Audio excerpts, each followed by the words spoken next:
2020 में जो पहला क्वेश्चन हम लेकर के आए हैं वो है प्रबंध की कोई दो विशेषता बताइए। मानसिक क्रांति का मतलब होता है कि अधिकारी और अधीनस्थ, प्रबंधक और अधीनस्थ, प्रबंधक और कर्मचारी एक दूसरे के प्रति कैसा सोच रखते हैं। इसके बाद देखो बेटा, एक अच्छे नेता के दो गुण को बताइए। तो एक अच्छा नेता कैसा होता है? अभिप्रेरणा एक जटिल प्रक्रिया है बेटा।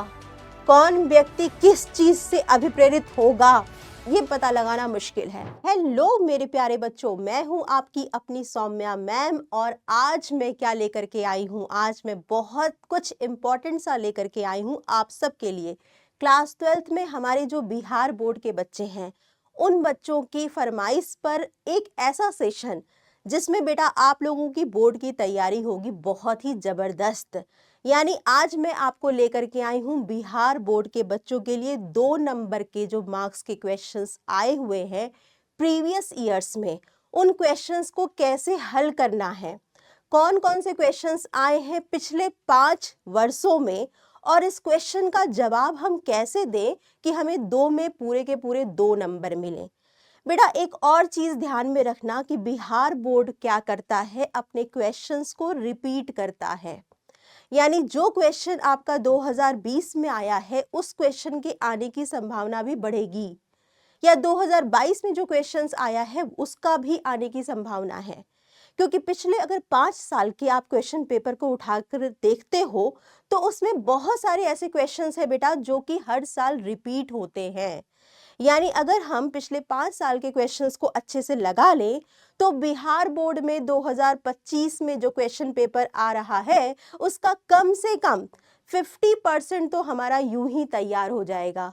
ऐसा मैं क्यों कह रही हूं? इसके पीछे भी एक कारण है। इसके पीछे यह कारण है कि बिहार बोर्ड में स्पेशली बहुत सारे विकल्प होते हैं प्रश्नों में। यानी हर एक प्रश्न पर आपको विकल्प अच्छा खासा मिलेगा। मतलब देखिए, टोटल क्वेश्चंस बिहार बोर्ड में 138 पूछे जाते हैं, लेकिन करने कितने होते हैं? जस्ट इसका आधा। हाँ, यानी ऑप्शंस और विकल्प के साथ प्रश्न होते हैं।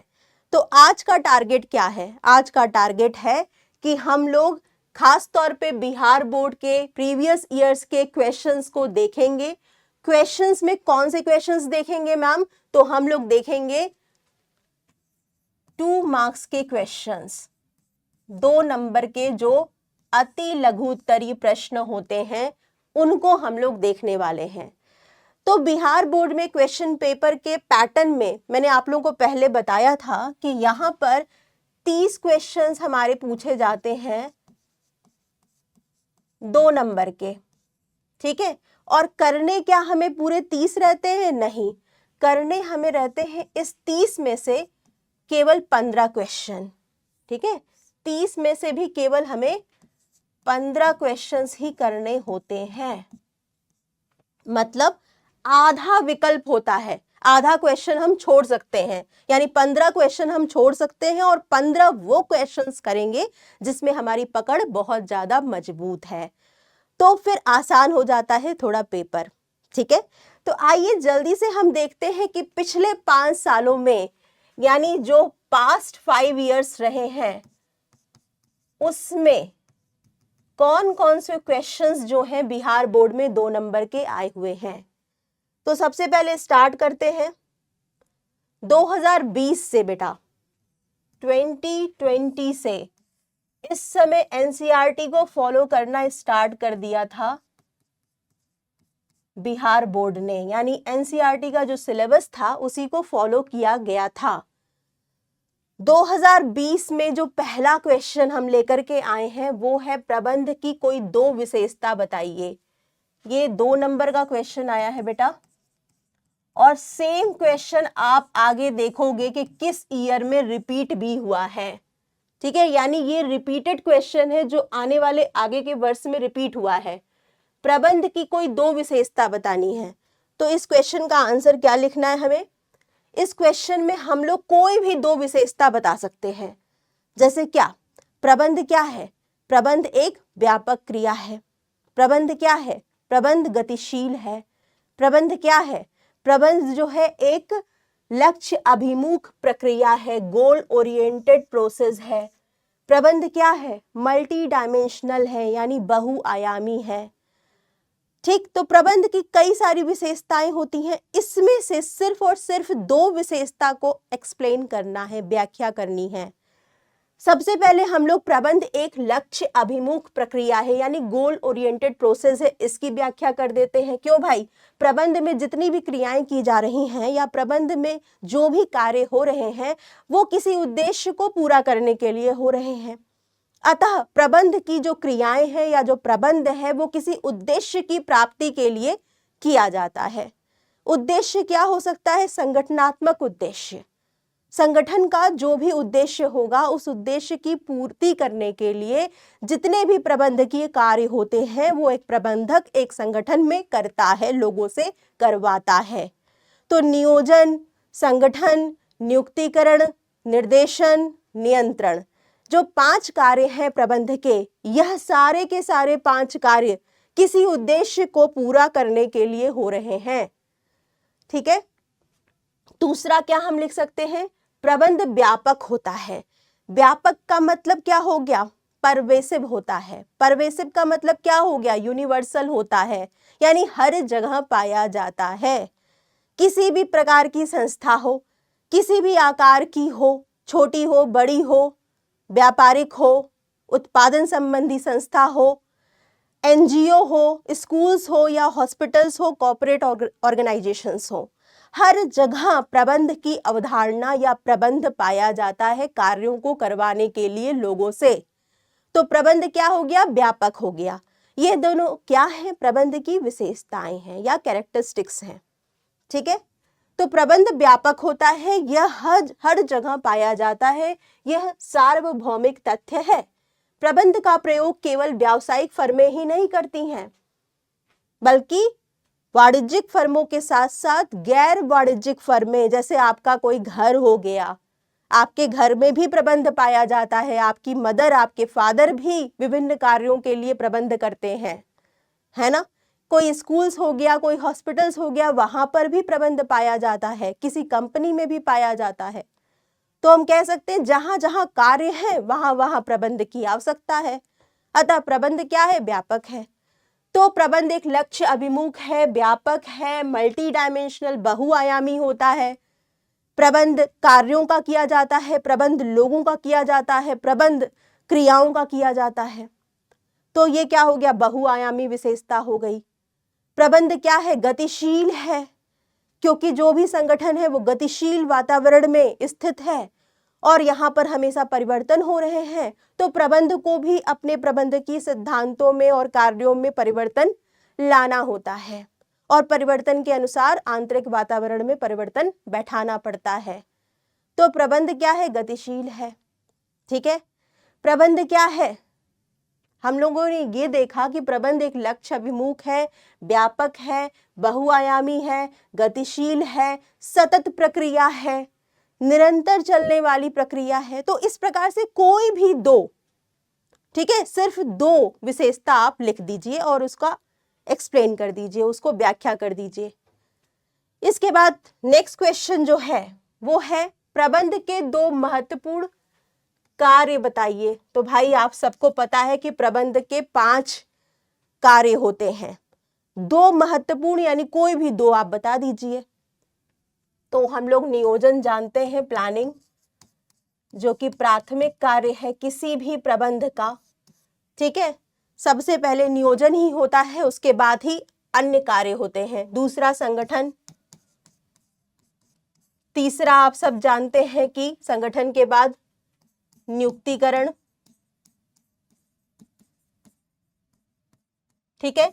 इसके बाद आप सब लोग जानते हैं कि नियुक्तिकरण करने के पश्चात निर्देशन कार्य होता है और निर्देशन के पश्चात नियंत्रण कार्य होता है। ये 5 मुख्य कार्य हैं प्रबंध के और इस 5 में से सिर्फ 2 महत्वपूर्ण कार्य आपको बताने हैं। तो नियोजन और संगठन बता दीजिए, थोड़ा थोड़ा 2-2 लाइन इनके बारे में लिख दीजिए कि नियोजन क्या है। नियोजन में पहले से ही जितने भी कार्य किए जाने हैं उसका पूर्वानुमान लगाया जाता है, उद्देश्यों का निर्धारण किया जाता है, इस उद्देश्य की प्राप्ति के लिए किसने कार्य करने हैं, कैसे कैसे करने, कौन कब क्या कैसे करेगा, इसका पूर्वानुमान लगाना ही नियोजन है। अतः नियोजन एक मानसिक क्रिया है। ठीक है, नियोजन आज जहां हम हैं और कल हमें जहां पहुंचना है उसके बीच की जितने भी कार्य या पूर्वानुमान आएंगे वो सब नियोजन है।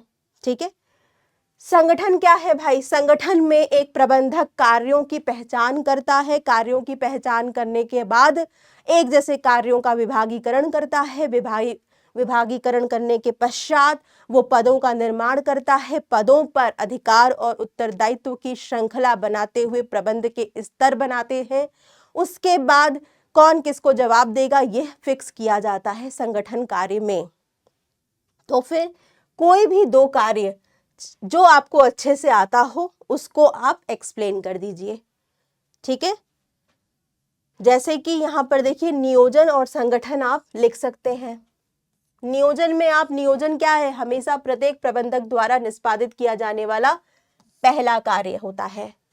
नियोजन से मतलब क्या होता है? क्या करना है, कैसे करना है, कब करना है और इसे किसके द्वारा किया जाना है, इसके बारे में पहले से ही निर्णय ले लिया जाता है।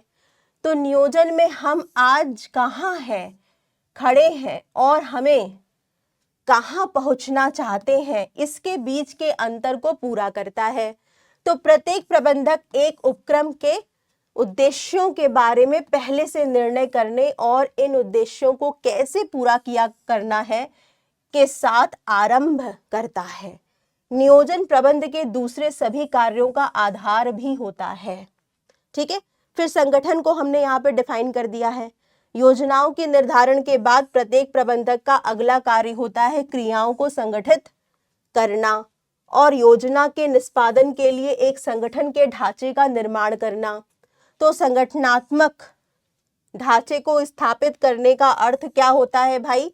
इसका अर्थ होता है कि कितनी ढांचे को कितनी इकाइयों में यानी कितने विभागों में बांटा जाए, कितने उप इकाइयों में बांटा जाए और हर एक विभाग पर क्या उत्तरदायित्व और अधिकार हो, यानी पद में क्या दायित्व और अधिकार हो। ठीक है, इसके बाद नेक्स्ट क्वेश्चन आता है प्रबंध के स्तर से आपका क्या अभिप्राय है। तो देखो बेटा, इसके लिए आप एक डायग्राम बना दीजिए। ठीक है, इसके लिए आप एक डायग्राम बना दीजिए और वहां पर सबसे पहले उच्च स्तर आएगा। ठीक है, इसके बाद आएगा आपका मध्य स्तर, फिर आएगा आपका निम्न स्तर। इसके बाद आप ये लिखिए कि अधिकार और उत्तरदायित्व के आधार पर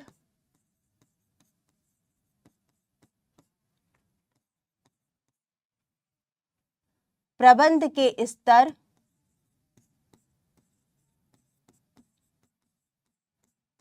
का निर्माण किसी संगठन में किया जाता है।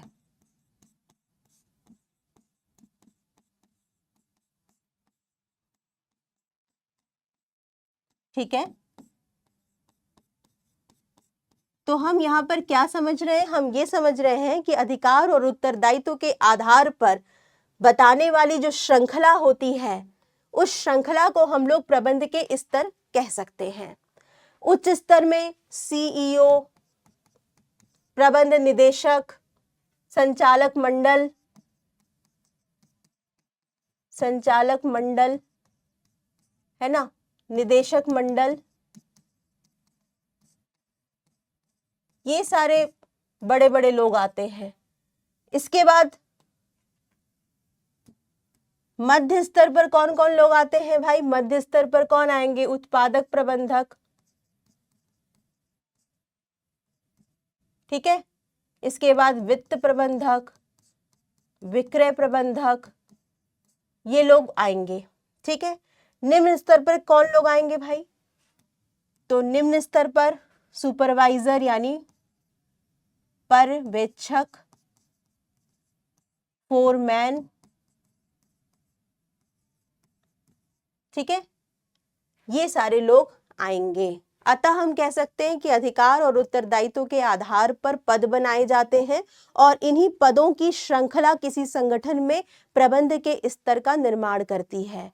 उच्च स्तर पे सबसे ज्यादा अधिकार होते हैं, सबसे ज्यादा कर्तव्य भी होते हैं और उच्च स्तर के जो प्रबंधक होते हैं वो संगठन के पूरे लाभ और उत्तरजीविता के लिए जिम्मेदार होते हैं। ये संगठन के सबसे महत्वपूर्ण निर्णय यानी उद्देश्य और नीतियां बनाते हैं, ठीक है। जबकि मध्य स्तर के जो प्रबंधक होते हैं वो विभागीय अध्यक्ष होते हैं और वो अपने विभाग से संबंधित नीतियों को लागू करते हैं, ठीक है। इसके अलावा जो पर्यवेक्षक या फोरमैन होते हैं वह लोग क्रमिक या श्रमिक से प्रत्यक्ष रूप से जुड़े हुए होते हैं और ये कार्य निष्पादन के लिए मुख्यतः जिम्मेदार होते हैं, ठीक है। और यह एक कह सकते हैं कि श्रमिक की समस्याओं को पहुंचाते हैं मध्य स्तर पर और मध्य से ये फिर उच्च स्तर पर पहुंचती हैं। तो श्रमिक से डायरेक्टली जो जुड़े हुए होते हैं उन्हें हम कह सकते हैं कि वो निम्न स्तर के प्रबंधक होते हैं, ठीक है। इसको और अगर आपको लिखना है तो आप ये लिख सकते हैं कि एक अकेला व्यक्ति जो है जिसे हम प्रबंधक कहते हैं वो अकेला व्यक्ति पूरे संगठन के कार्यों को अकेले निष्पादित नहीं कर सकता है, उसे अन्य लोगों की जरूरत महसूस होती है, अन्य प्रबंधक की जरूरत महसूस होती है। अतः हम ये कह सकते हैं कि बड़ी बड़ी कंपनियों में क्या होता है कि बड़ी संख्या में व्यक्ति नियुक्त किए जाते हैं और विभिन्न प्रबंधकीय क्रियाएं करते हैं, तो विभिन्न स्थानों पर भी ये भेजे भी जाते हैं और इन क्रियाओं को करते रहने के लिए इन कर्मचारियों को आवश्यक अधिकार, प्राधिकार और दायित्व दिए जाते हैं। अधिकार के इस अनुदान का परिणाम ही अधिकार की श्रृंखला हो जाती है और इस श्रृंखला को 3 स्तर में विभाजित किया गया है, उच्च स्तर, मध्य स्तर और पर्यवेक्षकीय स्तर या क्रियात्मक स्तर या निम्न स्तर, ठीक है। इसके बाद देखो बेटा नेक्स्ट क्वेश्चन है संगठन को परिभाषित कीजिए। अब संगठन को आप कैसे परिभाषित करेंगे? संगठन तो लोगों का समूह को भी हम लोग संगठन बोलते हैं। संगठन अगर ऑर्गेनाइजिंग फंक्शन की बात हो रही है यहाँ पर यानी प्रबंध के दूसरे कार्य की बात हो रही है, तो इसको कैसे लिखेंगे? इसको हम लोग परिभाषित करने के लिए या तो पॉइंट्स में अगर हमें लिखना है तो हम लिख सकते हैं कि संगठन जो है वो प्रबंधन का दूसरा कार्य है। इसमें क्या करते हैं? क्रियाओं का पता लगाया जाता है, क्रियाओं का पता लगाया जाता है, ठीक है। एक जैसी क्रियाओं को एक विभागीकरण कर दिया जाता है, विभागीकरण किया जाता है एक जैसी क्रियाओं का,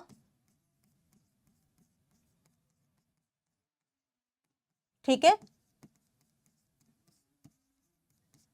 इसके बाद विभागीकरण करने के पश्चात अधिकार और उत्तरदायित्व, अधिकार और उत्तरदायित्व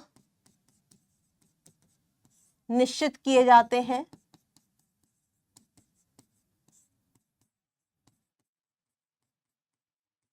ठीक है, जिससे कि पद का निर्माण हो जाता है और कार्य सौंप दिए जाते हैं, ठीक है। कौन किसको अधिकार देगा, कौन किसके को रिपोर्ट देगा, इस संबंध की स्थापना हो जाती है, ठीक है। तो संगठनात्मक ढांचा,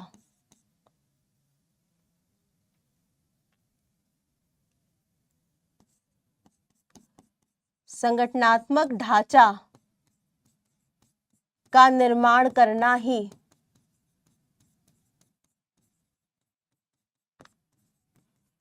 संगठनात्मक ढांचा का निर्माण करना ही संगठन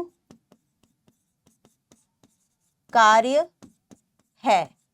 और संगठनात्मक ढांचा क्या होता है भाई? संगठनात्मक ढांचा का मतलब ही हो गया कि स्तर का निर्माण करना, अधिकार और उत्तरदायित्व के आधार पर विभिन्न पदों का निर्माण करके कह सकते हैं कि पद के आधार पर स्तर का निर्माण किया जाता है। कौन किसको जवाब देगा, कौन किसको रिपोर्ट देगा, कौन किसका अधिकारी है, कौन किसका अधीनस्थ है, इस तरह की जब व्यवस्था बन जाती है किसी संगठन में तो उसे हम लोग संगठनात्मक ढांचा कहते हैं।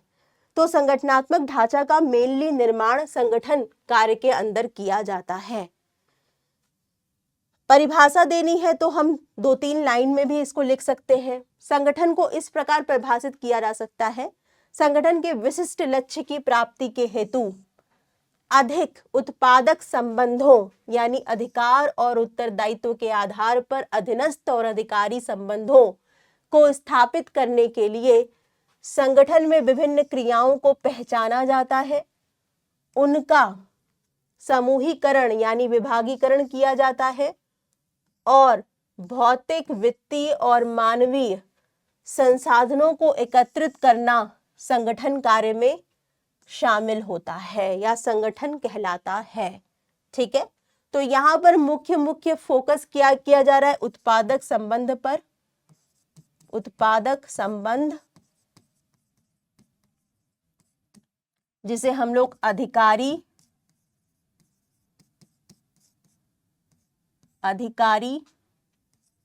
और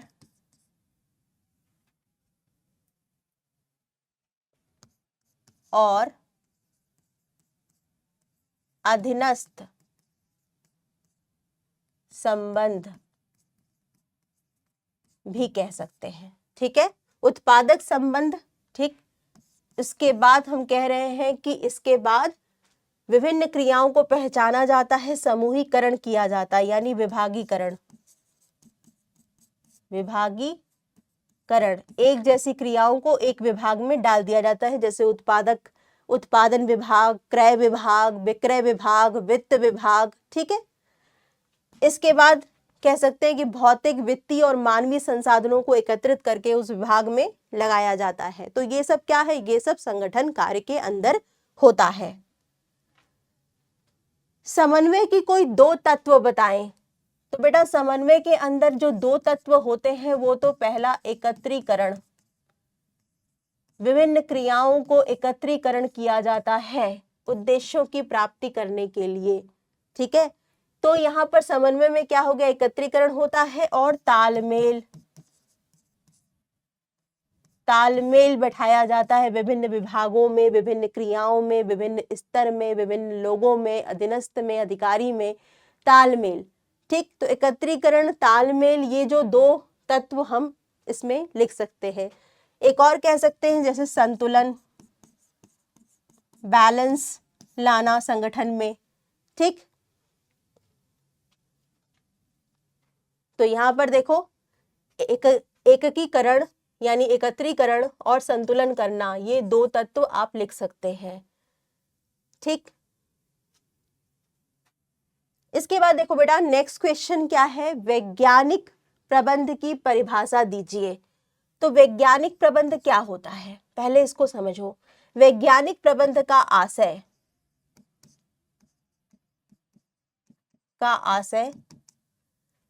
वैज्ञानिक दृष्टिकोण के आधार पर वैज्ञानिक दृष्टिकोण के आधार पर निर्णय लेने से संबंधित है। वैज्ञानिक दृष्टिकोण का मतलब क्या हुआ? अतः तर्क के आधार पर, तर्क, विवेक, अवलोकन,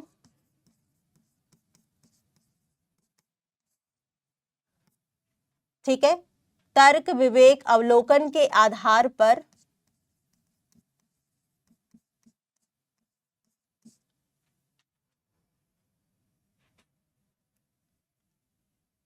कार्य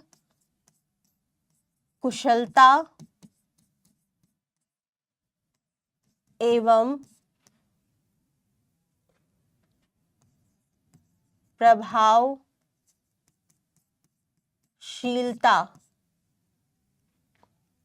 लाना वैज्ञानिक प्रबंध से संबंधित है।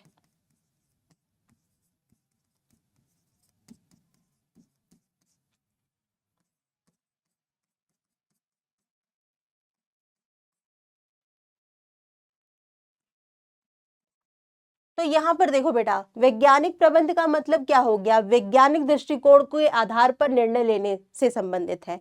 वैज्ञानिक दृष्टिकोण का मतलब है अतः तर्क, विवेक, अवलोकन के आधार पर कार्य कुशलता एवं प्रभावशीलता लाना वैज्ञानिक प्रबंध से संबंधित है। वैज्ञानिक प्रबंध क्या कहता है? वैज्ञानिक प्रबंध कहता है कि किस प्रकार से कार्य को संपन्न किया जाए, उसमें विवेक, बुद्धि, तर्क का प्रयोग हो। केवल व्यक्तिगत अनुभव के आधार पर निर्णय एक प्रबंधक ना ले, क्या उचित है और तर्क के आधार पर वैज्ञानिक दृष्टिकोण से क्या सही है, उसी के आधार पर निर्णय लिए जाएं और समाधान किया जाए। ठीक है, यानी कहीं ना कहीं कहने का मतलब यह है कि सूझबूझ के द्वारा तार्किक तरीके से निर्णय होने चाहिए। ये कहता है वैज्ञानिक प्रबंध। कार्यकुशलता आती है उससे, श्रमिक का उत्थान होता है, अपव्यय नहीं होता है वैज्ञानिक तरीके से कार्य करवाने से। तो वैज्ञानिक प्रबंध इन सब चीजों पर बल देता है। यहां पर देखो बेटा, वैज्ञानिक प्रबंध यह जानने की कला है कि आप श्रमिकों से क्या काम कराना चाहते हैं और फिर यह देखना कि वे उसको सर्वोत्तम और सस्ते ढंग से करें, जैसे कि समय अध्ययन, ठीक है, एक मापक समय निर्धारित कर देना, कार्य अध्ययन, थकान अध्ययन,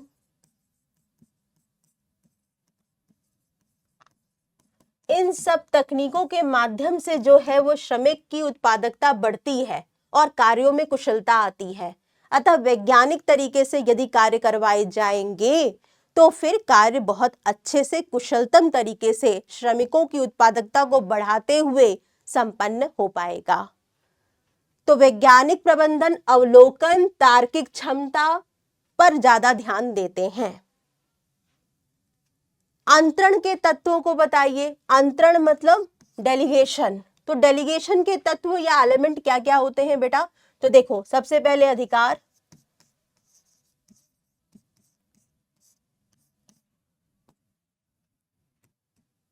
उसके बाद उत्तरदायित्व,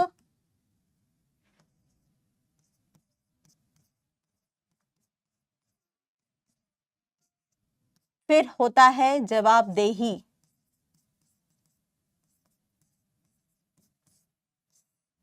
ये सब क्या है? ये सब है आपका अंतरण के 3 मुख्य तत्व। अधिकार क्या होता है भाई? कार्य करने की शक्ति,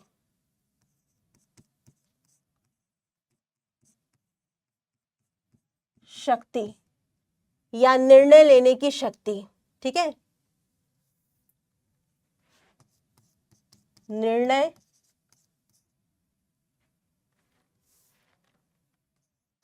लेने की शक्ति को हम लोग अधिकार बोलते हैं। उत्तरदायित्व किसे कहते हैं भाई? उत्तरदायित्व होता है कार्य को समय पर पूरा करना, इसे हम लोग उत्तरदायित्व कह सकते हैं। जवाबदेही क्या होती है? कार्य सही से पूरा हो, इसकी उत्तरदेयता।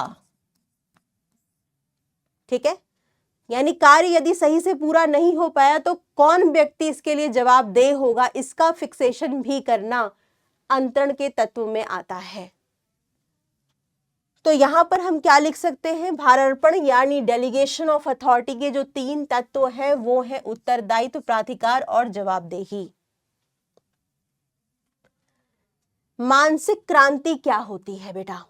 ये भी क्वेश्चन आया है 2 नंबर का। मानसिक क्रांति मतलब मेंटल रिवोल्यूशन। मानसिक क्रांति का अगर सिंपल शब्दों में अर्थ जानना चाहोगे तो वो ये होता है, मानसिक क्रांति से आशय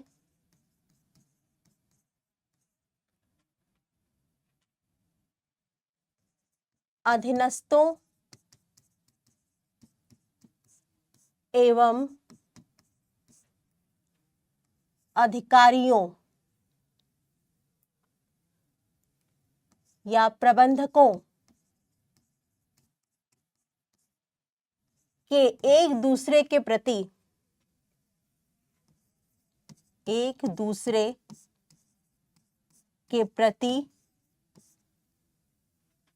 सोच एवं व्यवहार से है।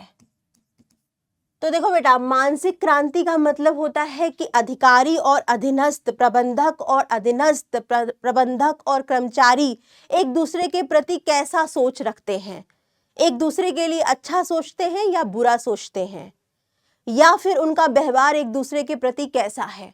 मानसिक क्रांति के माध्यम से एफ.डब्ल्यू. टेलर का यह कहना था कि हम इस प्रकार से कार्यों में वातावरण या संगठन में वातावरण विकसित करें जिससे अधिकारी और अधीनस्थ संबंध मधुर हों, एक दूसरे के लिए लोग मिलकर के कार्य करें, प्रबंधक और कर्मचारी एक दूसरे के लिए कार्य करें, एक दूसरे के लिए अच्छा सोचें, ठीक है, तालमेल बैठाएं।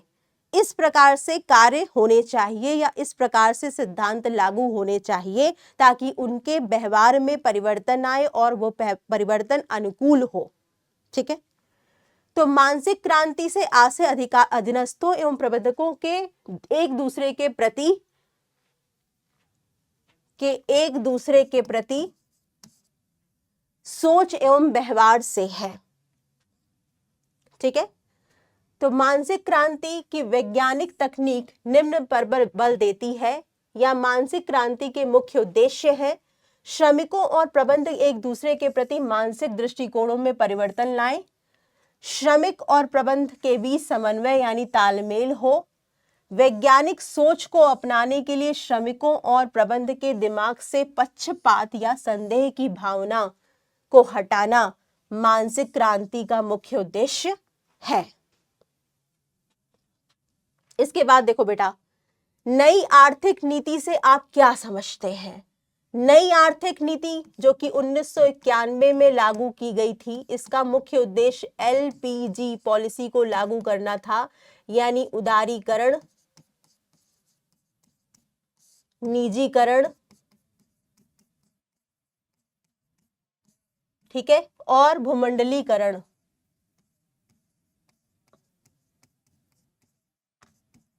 ठीक है, उदारीकरण से मतलब हो गया था कि भाई टैक्स के रेट को, टैरिफ की दर को कम कर दिया जाए, लाइसेंस को समाप्त कर दिया जाए। ठीक है, निजीकरण का मतलब था जो सार्वजनिक क्षेत्र के उपक्रम, सरकारी उपक्रम खराब व्यवसाय कर रहे हैं, लाभ में नहीं है, उनको सेल कर दिया जाए या उनको पुनर्गठित कर दिया जाए, रिकंस्ट्रक्ट किया जाए। तो ये हो गया निजीकरण का मतलब। भूमंडलीकरण का मतलब था कि देश की अर्थव्यवस्था को विदेश की या विदेशी अर्थव्यवस्था के साथ जोड़ना व्यापार के माध्यम से। तो वैश्वीकरण यानी भूमंडलीकरण के माध्यम से यह संभव था कि व्यापार के माध्यम से किसी देश की अर्थव्यवस्था को विदेश की अर्थव्यवस्था के साथ जोड़ा जा सके। ठीक है, तो ये पॉलिसी अपनाना ही नई आर्थिक नीति थी। ठीक है, तो यहां पर देखो बेटा, नई आर्थिक नीति 1991 के जो 3 प्रमुख तत्व थे, उदारीकरण, निजीकरण और वैश्वीकरण। ठीक है, भारत में क्या था कि भारत में आर्थिक वातावरण में व्यवसाय एवं उद्योग को प्रभावित करने वाले धन के उत्पादन एवं वितरण के साधनों से जुड़े समष्टि परक के विभिन्न कारक सम्मिलित हैं। सरकार की नीतियों के परिणाम स्वरूप भारत में आर्थिक वातावरण में स्वतंत्रता प्राप्ति के पश्चात से अनवरत परिवर्तन आ रहे हैं। स्वतंत्रता प्राप्ति पर देश की आर्थिक समस्याओं को हल करने के लिए सरकार ने अनेक कदम उठाए। जैसे कि उन्होंने क्या किया कि मुख्य उद्योगों पर सरकारी नियंत्रण या केंद्रीय योजनाएं एवं निजी क्षेत्र का घटता महत्व किया गया। तो इन उपायों के 1991 तक मिश्रित परिणाम सामने आए, जब भारतीय अर्थव्यवस्था को गंभीर विदेशी मुद्रा संकट से होकर के गुजरना पड़ रहा था। तो उच्च राजकीय घाटा एवं अच्छी फसल के बाद भी मूल्यों में कोई वृद्धि की प्रवृत्ति का सामना करना पड़ा था, मूल्य बढ़ रहे थे। तो इन सारी गंभीर समस्याओं को देखते हुए 1991 में एलपीजी पॉलिसी लागू की गई। ठीक है, अब देखो बेटा 2020 में ही एक 2 नंबर का क्वेश्चन आया है कि आर्थिक वातावरण के किन्हीं 2 घटकों के नाम बताइए। तो भाई कर, ठीक है, कर नीति हो गया, ठीक है, और इसके अलावा अगर हम बात करें तो बजट हो गया, ठीक, इसके अलावा अगर हम बात करें तो ब्याज की दरें हो गई, इसके बाद अगर हम बात करें तो इन्फ्लेशन हो गया, मुद्रास्फीति हो गई,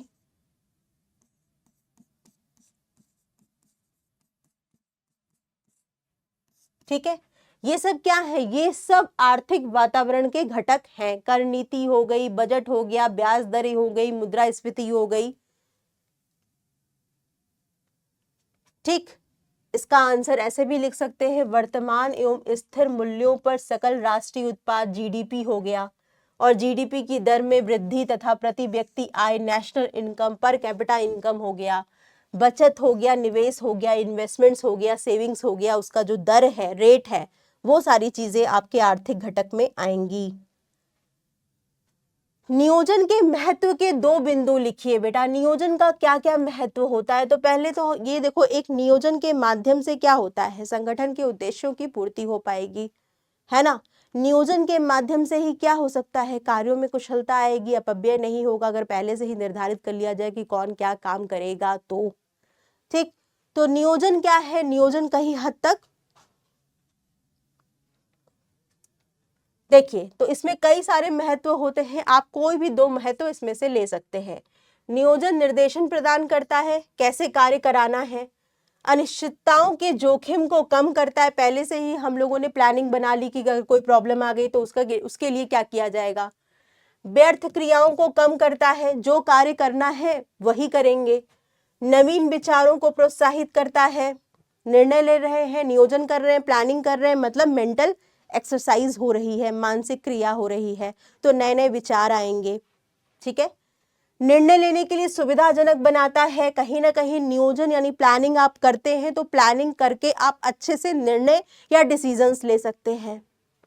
तो नियंत्रण के लिए मापक, मानक या प्रमाप निर्धारित करता है। आगे फर्दर जो भी नियोजन है, नियोजन ही तो प्रमाप या मानक दे रहा है नियंत्रण कार्य के लिए, जिसके आधार पर नियंत्रण किया जाएगा, ठीक।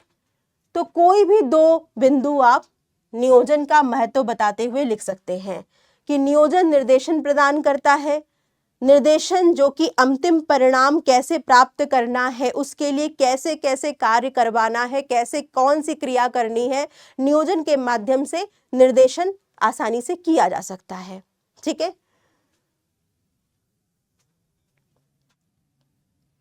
इसके बाद देखो बेटा, प्रशिक्षण के किन्हीं 2 लाभों का उल्लेख कीजिए। तो बहुत सारे लाभ हैं।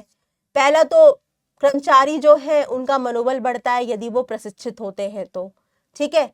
कार्य कुशलता आती है, तो कार्य कुशलता प्रशिक्षण के माध्यम से ही आती है। अपव्यय कम होता है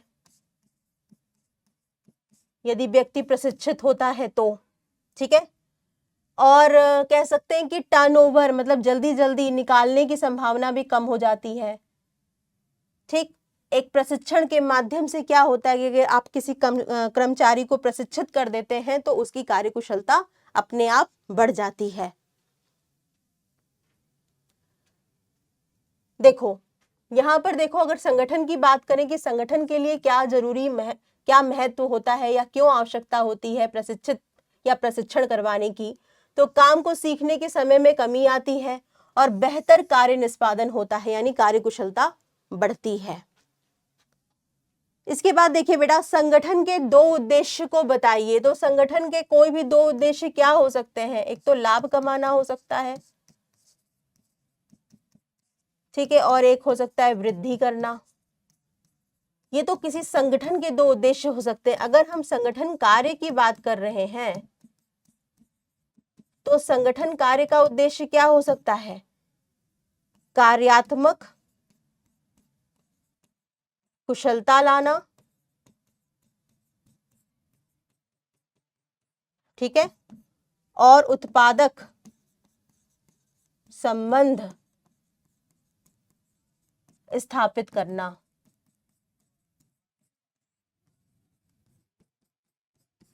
ठीक है, कार्यात्मक कुशलता लाना विभागीकरण करके, और उत्पादक संबंध स्थापित करना यानी अधिकारी और अधीनस्थ के संबंध को स्थापित करना। ठीक, विकेंद्रीकरण की दो विशेषताएं लिखिए। तो विकेंद्रीकरण की जब दो विशेषताएं की बात आती है तो हम इसको ऐसे लिख सकते हैं, भारार्पण जो है यानी डेलीगेशन ऑफ अथॉरिटी जो है वो विकेंद्रीकरण का प्रथम चरण होता है। अंतरण जिसे हम कह सकते हैं, अंतरण या प्रत्यायोजन या भारार्पण, ये क्या है भाई? अंतरण, प्रत्यायोजन या भारार्पण क्या है? यह विकेंद्रीकरण का प्रथम, विकेंद्रीकरण का प्रथम चरण है, प्रथम चरण है। ठीक है, विकेंद्रीकरण का अगर हम दूसरी विशेषता की बात करें तो यह संगठन में ऊपर से नीचे अर्थात संपूर्ण संगठन में लागू होने वाली प्रक्रिया है। ऊपर से नीचे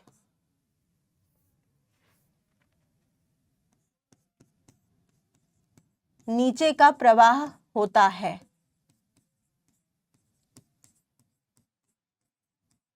ठीक है, ऊपर का मतलब अधिकारी जो है वह अपने कुछ अधिकार और अपने कुछ कर्तव्य अपने से नीचे यानी अधीनस्थ व्यक्ति को हस्तांतरित कर रहा है।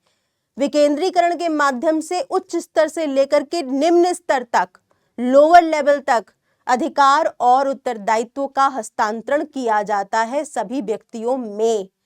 अतः ऊपर से नीचे का प्रवाह होता है इसमें अधिकारों और कर्तव्यों का। इसमें उत्तरदायित्वों के अनुपात में अधिकारों का हस्तांतरण होता है। जितना बेटा कर्तव्य होगा उसी के अनुसार अधिकार जो है या जो ड्यूटीज के साथ साथ रिस्पॉन्सिबिलिटीज या ड्यूटीज है उसी के बेसिस पर पावर या अथॉरिटी दिया जाएगा। ठीक है, तो उन दोनों में यानी अधिकार और उत्तरदायित्वों में संतुलन होता है। अधिकार अंतरण की परिभाषा अगर देनी है तो क्या दे सकते हैं भाई? अधिकार अंतरण की परिभाषा अगर लिखनी है तो ऐसे लिखिए, अधीनस्थों को उत्तरदायित्व और अधिकार सौंपने की प्रक्रिया। ठीक है, यानी अधिकार और उत्तरदायित्व सौंपने की प्रक्रिया एवं जवाबदेही निश्चित करना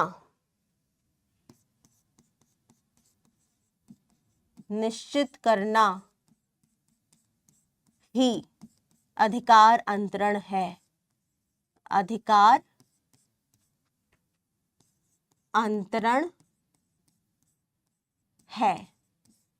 ठीक है, तो अधिकार अंतरण के जो तीन तत्व होते हैं, अधिकार, उत्तरदायित्व और जवाबदेही, इन्हीं के आधार पर आप अधिकार अंतरण को बताएंगे। ठीक है, तो अधिकार और उत्तरदायित्व सौंपने की प्रक्रिया एवं जवाबदेही को निश्चित करना ही अधिकार अंतरण कहलाता है। भर्ती के दो आंतरिक स्रोत बताइए भाई। तो भर्ती के दो आंतरिक स्रोत आप सब जानते हैं कौन कौन से होते हैं?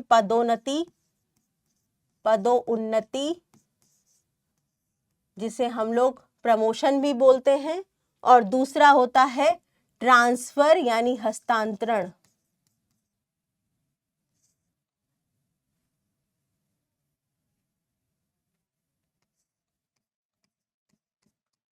ठीक है, ट्रांसफर। यहां पर देखिए स्थानांतरण, स्थानांतरण का अर्थ होता है अधिकार के समान स्तर पर कर्मचारियों को एक पद से दूसरे पद पर स्थानांतरण करना, ट्रांसफर करना, लेकिन उनका जो पद होगा, उस पद का जो स्तर होगा वो समान होगा। ठीक है, यानी उनके स्तर में कोई बदलाव नहीं होगा, एक ही स्तर पर, एक ही पद पर, केवल एक डिपार्टमेंट से दूसरे डिपार्टमेंट में किसी एक व्यक्ति को स्थानांतरित कर देना, हस्तांतरित कर देना, हटा करके दूसरे स्थान पर डाल देना, यही होता है स्थानांतरण यानी ट्रांसफर। इसमें पद नहीं बढ़ता, इसमें वेतन नहीं बढ़ता, इसमें प्रतिष्ठा नहीं बढ़ती, सिर्फ विभाग बदल जाता है। पदोन्नति क्या है भाई? पदोन्नति में क्या होता है, एक ऊंचे स्तर पर किसी अधीनस्थ को हस्तांतरित कर देना पदोन्नति है। मतलब उसका स्तर बढ़ जाएगा, उसका वेतन बढ़ जाएगा, उसका प्रतिष्ठा बढ़ जाएगा। ठीक है, तो पदोन्नति से अभिप्राय कर्मचारियों को एक कार्यपद से अधिकार के उच्चतर स्तर के साथ दूसरे पद पर स्थानांतरित करने से है। पदोन्नति में कर्मचारियों के अधिकार स्तर में वृद्धि होती है, उनके क्रम में वृद्धि होती है, उनके उत्तरदायित्व में भी वृद्धि होती है, प्रतिष्ठा में भी सुधार होता है। तो प्रायः पदोन्नति के साथ पारिश्रमिक जो होता है उसमें भी वृद्धि हो जाती है। इसके बाद देखिए बेटा, प्रशिक्षण के किन्हीं दो तरीकों के नाम बताइए। तो भाई प्रशिक्षण के दो तरीके होते हैं, कार्य पर प्रशिक्षण और कार्य से परे। कार्य पर प्रशिक्षण, ठीक है, और दूसरा होता है कार्य से परे, यानी जब व्यक्ति कार्य नहीं कर रहे हैं तब भी उनको प्रशिक्षित किया जा सकता है। ये दो सामान्य तरीके होते हैं प्रशिक्षण देने के, कार्य पर प्रशिक्षण और कार्य से परे प्रशिक्षण। जब कार्य का निष्पादन करते समय कर्मचारियों को प्रशिक्षण दिया जाता है तब इसे कार्य पर प्रशिक्षण के नाम से जाना जाता है और इस विधि के अंतर्गत कर्मचारी का काम करते हुए सीखते हैं। यह विधि केवल तकनीकी कार्यों के लिए ज्यादा उपयुक्त मानी जाती है, जहां पर कोई मशीन चलाने से संबंधित कार्य हो, और इस विधि का लाभ यह होता है कि कर्मचारी कार्य करते समय व्यवहारिक यानी प्रैक्टिकल समस्याओं को सीख पाते हैं। तो कार्य पर प्रशिक्षण की सबसे बड़ी हानि क्या होती है भाई? अपव्यय होता है ना। साधनों का जो होता है वो अपव्यय हो जाता है। जब भी कर्मचारी कीमती मशीनों का साथ काम कर रहे होते हैं तब उनके बर्बाद होने के चांसेस बढ़ जाते हैं। तो फिर इस प्रकार के प्रशिक्षण को टालना चाहिए जब कीमती मशीन हो तो। ठीक है, कार्य से परे प्रशिक्षण की अगर हम बात करें तो व्यक्ति अभी कार्य नहीं कर रहे हैं। कार्य से परे प्रशिक्षण का अर्थ है कि कर्मचारियों को उनके कार्य स्थानों से दूर ले जा करके प्रशिक्षण यानी ट्रेनिंग दी जाती है। कर्मचारियों को कार्य से कुछ समय के लिए अवकाश दे दिया जाता है, छुट्टी दे दी जाती है और उन्हें ट्रेनिंग के लिए भेज दिया जाता है और उन्हें प्रशिक्षण के लिए भेजा जाता है। प्रशिक्षण की यह विधि प्रबंधकीय कार्य पदों के लिए उपयुक्त मानी जाती है, तकनीकी कार्यों के लिए नहीं। जैसे कि सम्मेलन संगोष्ठी करना, सेमिनार करवा करके, वर्कशॉप करवा करके व्यक्तियों को या प्रबंधकों को प्रशिक्षित किया जाता है।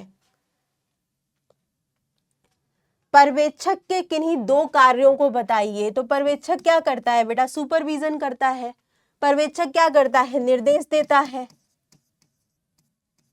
निर्देश देना और नियंत्रण करना कर्मचारियों के कार्यों का, साथ ही साथ कर्मचारियों की समस्याओं को सुनना और मध्य स्तर तक पहुंचाना। ठीक है, तो अवलोकन का कार्य करना, निर्देशन का कार्य करना, नियंत्रण का कार्य करना, कर्मचारियों की समस्याओं को सुनना, ये सब एक पर्यवेक्षक के कार्य होते हैं। कर्मचारियों को निर्देशित करना, कर्मचारियों का मार्गदर्शन करना, कर्मचारियों और मध्यम स्तर के बीच का कड़ी का कार्य करना। इसके बाद देखो बेटा, एक अच्छे नेता के दो गुण को बताइए। तो एक अच्छा नेता कैसा होता है? एक अच्छा नेता एक अच्छा वक्ता होता है, मतलब अच्छा बोलने वाला, और एक अच्छा नेता एक अच्छा श्रोता भी होता है, यानी अच्छे से सुनने वाला कर्मचारियों की समस्याओं को। दूरदर्शिता होनी चाहिए, वो भविष्य के बारे में सोचने वाला होना चाहिए। ठीक है, तो एक अच्छा नेता के गुण क्या हो सकते हैं? जो मानव व्यवहार में परिवर्तन लाने की योग्यता रखता हो, लाने की योग्यता रखता हो, है ना। इसके अलावा एक अच्छा वक्ता हो, एक अच्छा श्रोता हो, नेतृत्व के गुण हो जिसमें, ठीक है। इसके अलावा बहुत सारे और भी गुण होते हैं एक अच्छे नेता में, जैसे कि बुद्धिमत्ता, उसकी विवेकशीलता अच्छी हो, अभिप्रेरित करने की योग्यता हो, मोटिवेट करने की क्षमता हो, लोगों के व्यवहार में बदलाव लाने की क्षमता हो। ठीक है, संप्रेषण क्या है? कम्युनिकेशन क्या है? संप्रेषण जो है निर्देशन का तत्व है, निर्देशन का तत्व है। संप्रेषण में मतों, विचारों,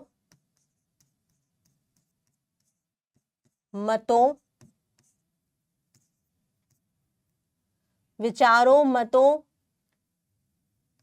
का आदान प्रदान, सूचनाओं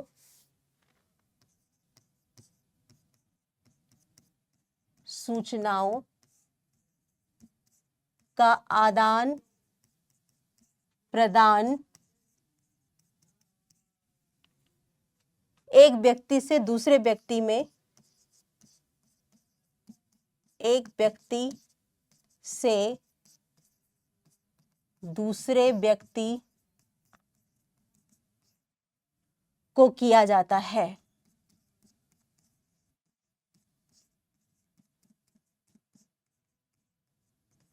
ठीक है, तो निर्देशन का यह एक तत्व होता है जिसमें विचारों, मतों, सूचनाओं का आदान प्रदान एक व्यक्ति से दूसरे व्यक्ति को किया जाता है संप्रेषण के माध्यम से। संप्रेषण को दो या अधिक व्यक्तियों के बीच विभिन्न साधनों द्वारा विचारों, मतों, संदेशों, सूचनाओं और निर्देशों के आदान प्रदान या हस्तांतरण के रूप में हम लोग परिभाषित कर सकते हैं। विचारों के आदान प्रदान के लिए बहुत सारे शब्दों का प्रयोग किया जाता है, चिन्हों का या संकेतों का या लिखित तरीके से भी संप्रेषण किया जाता है।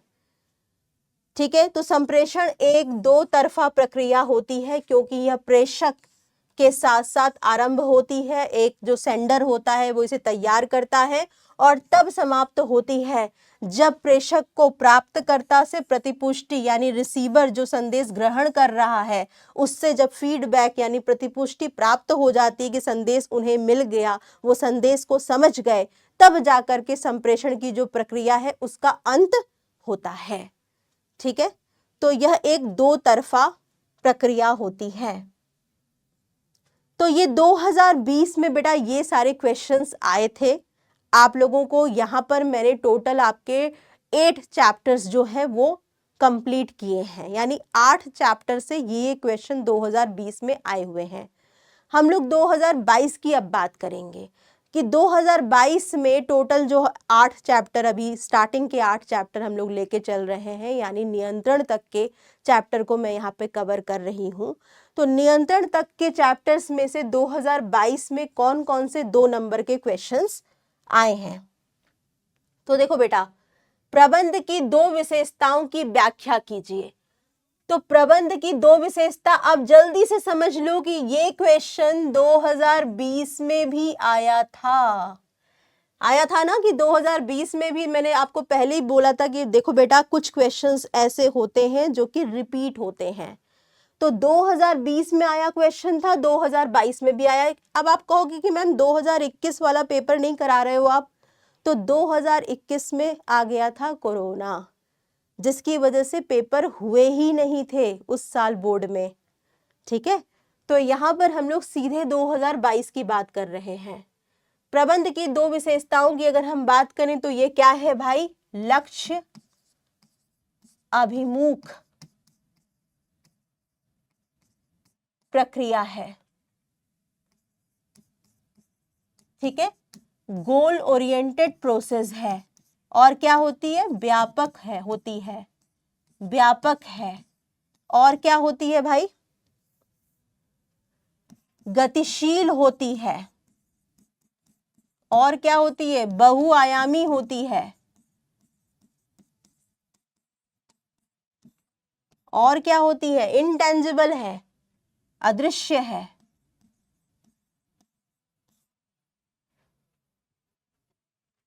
लक्ष्य अभिमुखी,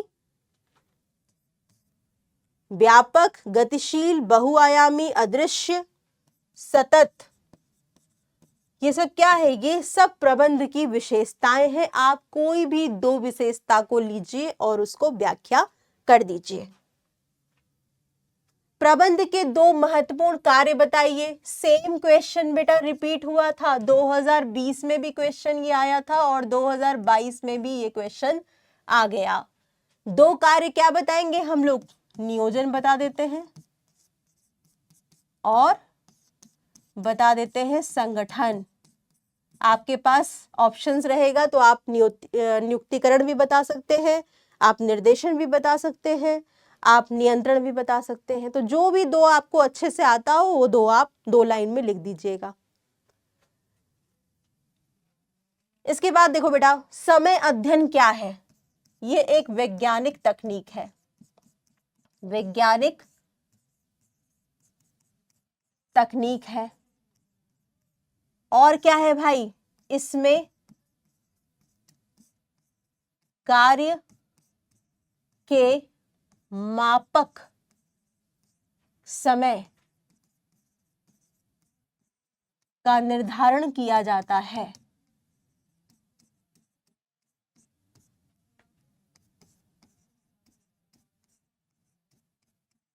यानी एक स्टैंडर्ड टाइम, जो एक कार्य को संपन्न करने के लिए एक स्टैंडर्ड टाइम जितना लग सकता है उसका पहले से ही निर्धारण कर लिया जाता है। इसमें कर्मचारियों की संख्या, कर्मचारियों की संख्या का भी निर्धारण कर लिया जाता है कि कितनी कर्मचारी किसी एक कार्य को इतने घंटे में करने के लिए जरूरी है, उनकी संख्या का भी पता लगा लिया जाता है। ठीक है, तो ये एक वैज्ञानिक तकनीक है। इसमें कार्य के मापक समय का निर्धारण किया जाता है और कर्मचारियों की संख्या का भी पता लगा लिया जाता है। यहां पर देखो, यह कार्य करने के लिए एक आवश्यक मानक समय निर्धारित करता है। श्रमिकों के लिए मानक लक्ष्य का भी निर्धारण होता है और एक कार्य को करने के लिए आवश्यक श्रमिकों की संख्या को भी निर्धारित करता है और श्रमिकों को कुशल और अकुशल वर्गों में भी वर्गीकृत किया जा सकता है इसके माध्यम से। यदि समय पर कार्य पूरे कर लिए गए सभी श्रमिकों के द्वारा तो वो सब कुशल श्रमिक माने जाएंगे, और यदि किसी श्रमिक ने ज्यादा घंटा लिया, ज्यादा समय लिया, तो वो अकुशल श्रमिक माना जाएगा। वैश्वीकरण का अर्थ समझाइए। तो वैश्वीकरण, वैश्वीकरण आर्थिक नीति, आर्थिक नीति का एक तत्व है जिसमें व्यापार के माध्यम से, व्यापार के माध्यम से एक देश की अर्थव्यवस्था को दूसरे देश की अर्थव्यवस्था के साथ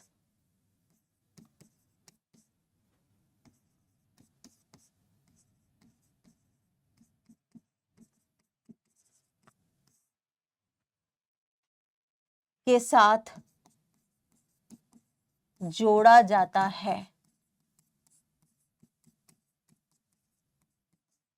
मतलब वैश्वीकरण या ग्लोबलाइजेशन एक आर्थिक नीति है, एक इकोनॉमिक पॉलिसी है जिसके माध्यम से ट्रेड के द्वारा, व्यापार के माध्यम से किसी देश की अर्थव्यवस्था को किसी दूसरे देश की अर्थव्यवस्था के साथ इंटीग्रेट किया जाता है या जोड़ा जाता है। ठीक है, देखो, वैश्वीकरण शब्द का अर्थ है देशों के बीच दो या दो से अधिक देशों के भी बीच व्यापारिक बाधाओं अथवा प्रतिबंधों को हटा करके विश्व की अर्थव्यवस्था का एक ही विशाल बाजार में एकीकरण करना।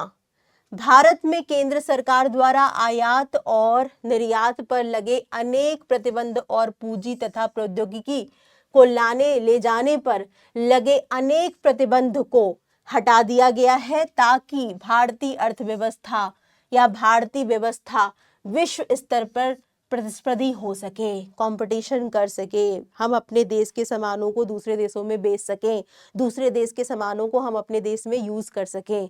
इसके लिए व्यापार पर जितने भी प्रतिबंध लगे हैं उनको हटा दिया गया, रिलैक्स कर दिया गया ताकि वो मंडलीकरण यानी ग्लोबल एंटरप्राइज आ सके और विश्व व्यापार हो सके। तो व्यापार के माध्यम से किसी देश की अर्थव्यवस्था को किसी देशी अर्थव्यवस्था के साथ जोड़ना ही आपका वैश्वीकरण या ग्लोबलाइजेशन कहलाता है। इसके बाद देखो बेटा, आर्थिक वातावरण के किन्हीं 3 घटकों के नाम बताइए। ये क्वेश्चन भी हमने देखा था कि 2020 में रिपीटेड क्वेश्चन है, ठीक, 2022 में भी आया है। तो आर्थिक वातावरण के 3 घटक कौन कौन से हो सकते हैं? निवेश, बचत के अलावा क्या हो सकता है? जीडीपी, है ना। इसके अलावा क्या हो सकता है? नेशनल इनकम में आपका पर कैपिटा इनकम,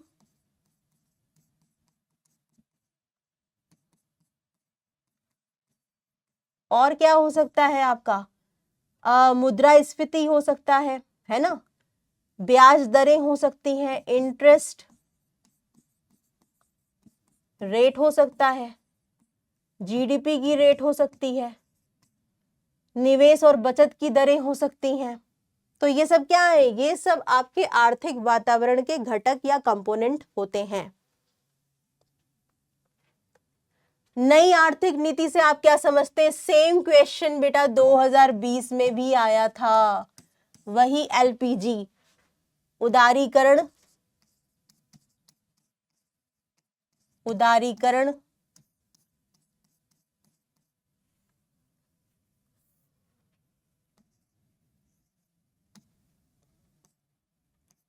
निजीकरण और वैश्वीकरण।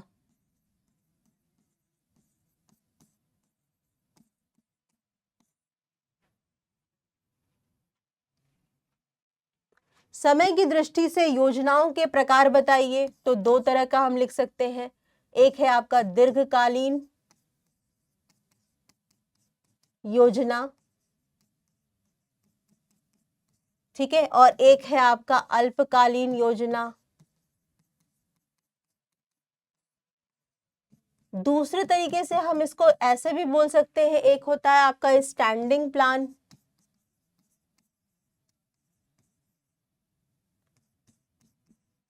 और एक होता है आपका सिंगल यूज प्लान, जो एक बार ही बनाए जाते हैं और एक ही बार यूज किए जाते हैं।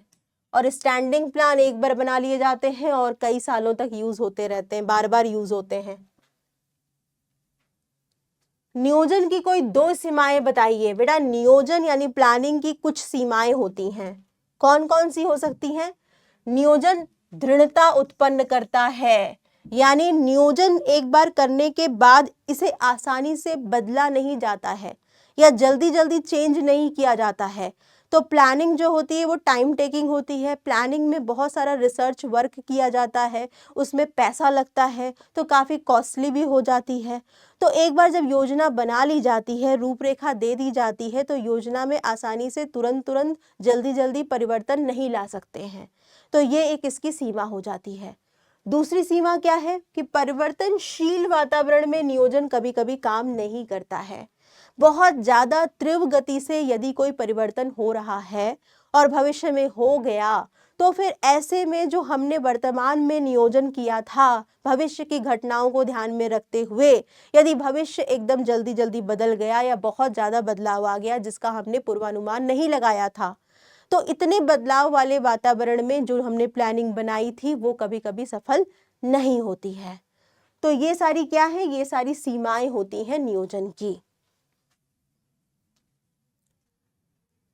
ठीक है, इसके अलावा देखो बच्चा, नेक्स्ट क्वेश्चन, संगठन की दो विशेषताओं को बताइए। तो संगठन की दो विशेषताएं क्या क्या हो सकती हैं?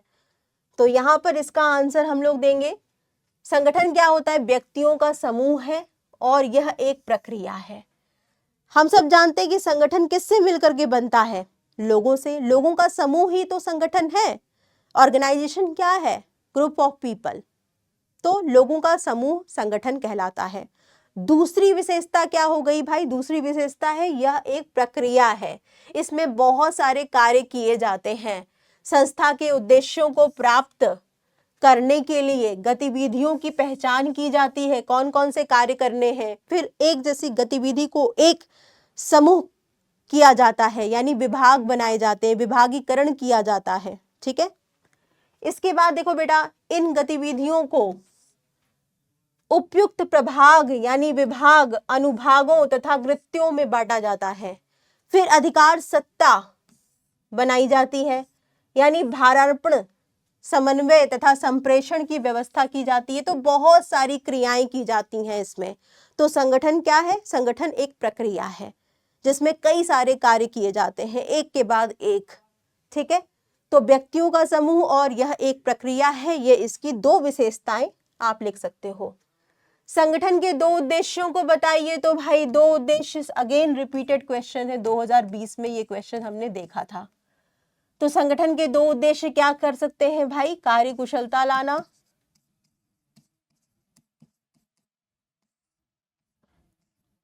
और उत्पादक संबंध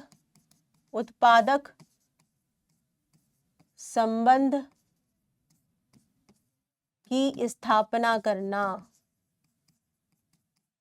यानी अधिकार और उत्तरदायित्व के आधार पर अधिकारी और उत्तरदायी और अधीनस्थ संबंध की स्थापना करना। ठीक है, विकेंद्रीकरण की तीन विशेषताएं बताइए। तो आप सब जानते हैं कि विकेंद्रीकरण का जो प्रथम चरण जो है वो है भारार्पण। इसके बाद अधिकार और उत्तरदायित्व का प्रवाह ऊपर से नीचे की ओर होता है।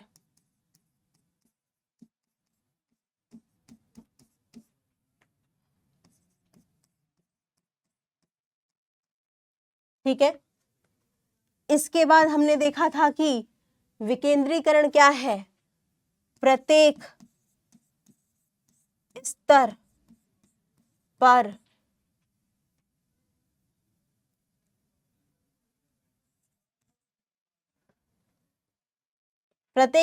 पर निर्णय लेने के लिए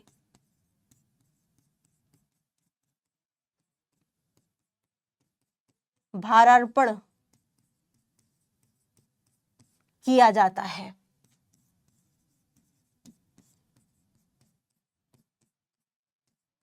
यानी कह सकते हैं कि जो विकेंद्रीकरण है वो ऊपर से नीचे की तरफ तो होता ही होता है, और हर एक स्तर पर जितने भी लोग हैं कुछ न कुछ अधिकार उनको मिलते हैं अपने स्तर पर निर्णय लेने के।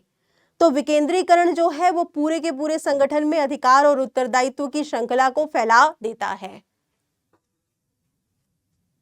इसके बाद देखो बेटा, 2022 का आया हुआ क्वेश्चन है 2 नंबर का, नियुक्तिकरण के महत्व के किन्हीं 3 बिंदुओं को वर्णन करिए।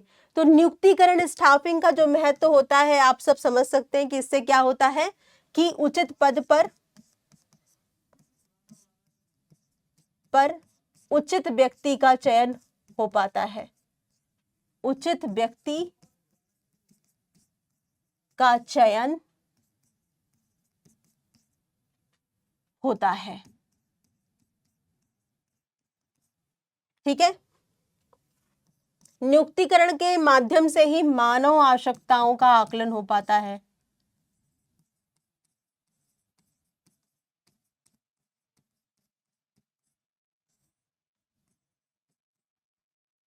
का आकलन संभव है।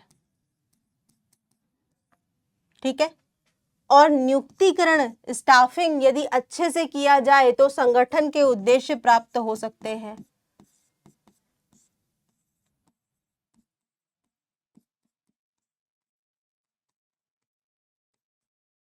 संगठन के उद्देश्यों की पूर्ति।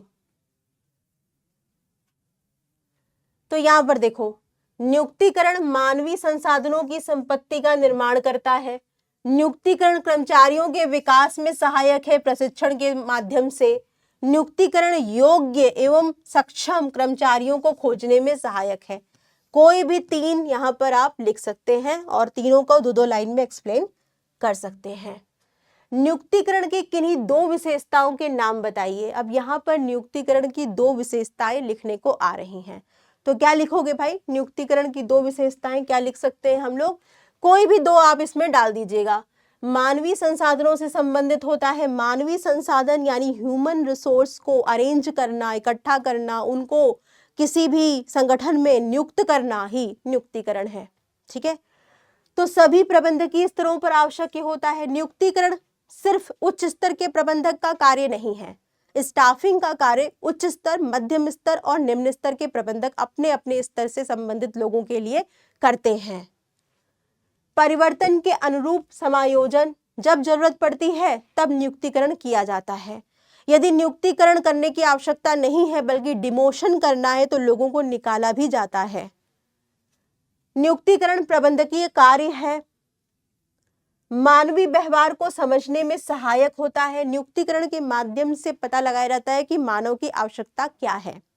ठीक है, दायित्व से संबंधित है। नियुक्तिकरण के माध्यम से ही लोगों को पदों पर जो उनका अधिकार है और जो उनके दायित्व है वो उनको सौंपे जाते हैं।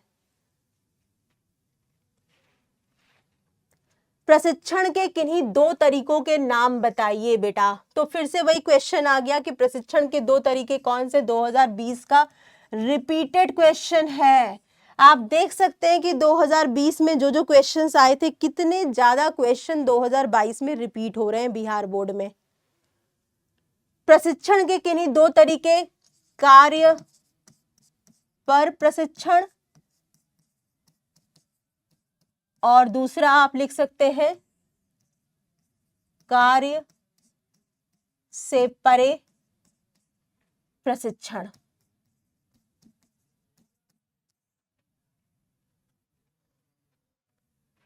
ठीक है, यहां पर देखो, कार्य पर प्रशिक्षण और कार्य से परे। इसके बाद एक क्वेश्चन आया है, कार्य बदली यानी जॉब रोटेशन प्रशिक्षण का क्या उद्देश्य होता है? तो भाई कार्य बदली कब करते हैं? जब किसी व्यक्ति को नया कार्य सिखाना हो। तो कार्य बदली का उद्देश्य होता है कि जॉब को रोटेट कर दिया जाए, दूसरा कार्य उसको दे दिया जाए ताकि कोई व्यक्ति किसी अन्य कार्य में भी प्रशिक्षित हो जाए।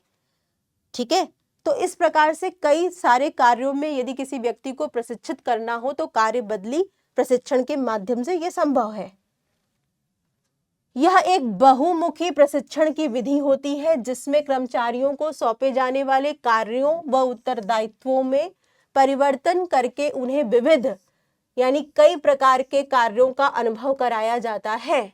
और यह विधि प्लांट एवं कार्यालय दोनों में प्रयुक्त की जाती है, यानी फैक्ट्री पर भी और ऑफिसेज में भी।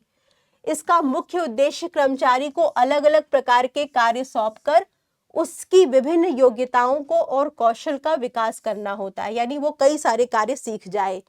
प्रत्येक कार्य को कर्मचारी अपने निकटतम पर्यवेक्षक के या अधिकारी के अधीन ही सीखता है, उनके मार्गदर्शन में ही सीखता है। बैंकों में इस विधि का प्रयोग अधिक किया जाता है। जैसे आप जानते हो कि बैंकों में एक काउंटर से दूसरे काउंटर में एक व्यक्ति को हमेशा स्थानांतरित करते रहते हैं।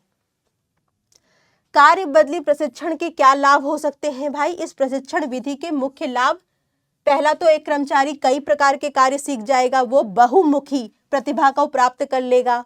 और यदि मान लो कि कभी कभी जरूरत पड़ जाती कि कोई कर्मचारी बीमार पड़ गया, या उसने छुट्टी ले ली, या उसने अवकाश ले लिया, या वो छोड़कर चला गया, तो ऐसे में किसी दूसरे विभाग में भी किसी कर्मचारी को भेज करके काम करवाया जा सकता है, क्योंकि पहले से वो व्यक्ति जॉब रोटेशन के माध्यम से उस कार्य को सीख चुका होगा।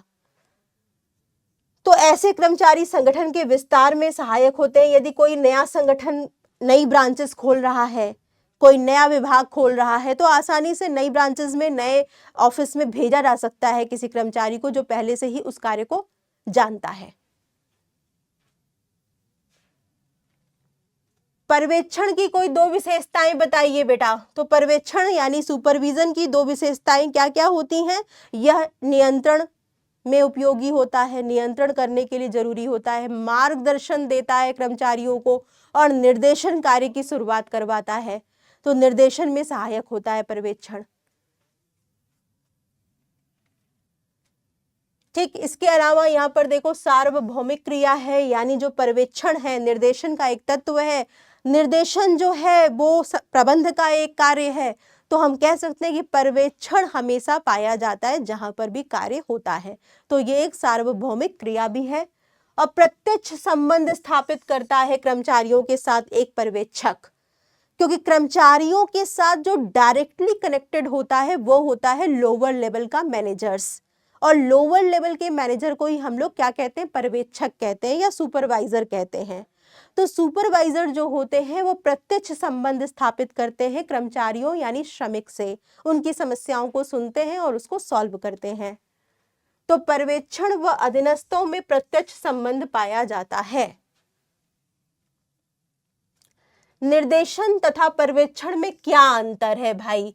तो निर्देशन क्या है? यह एक कार्य है, और पर्यवेक्षण क्या है?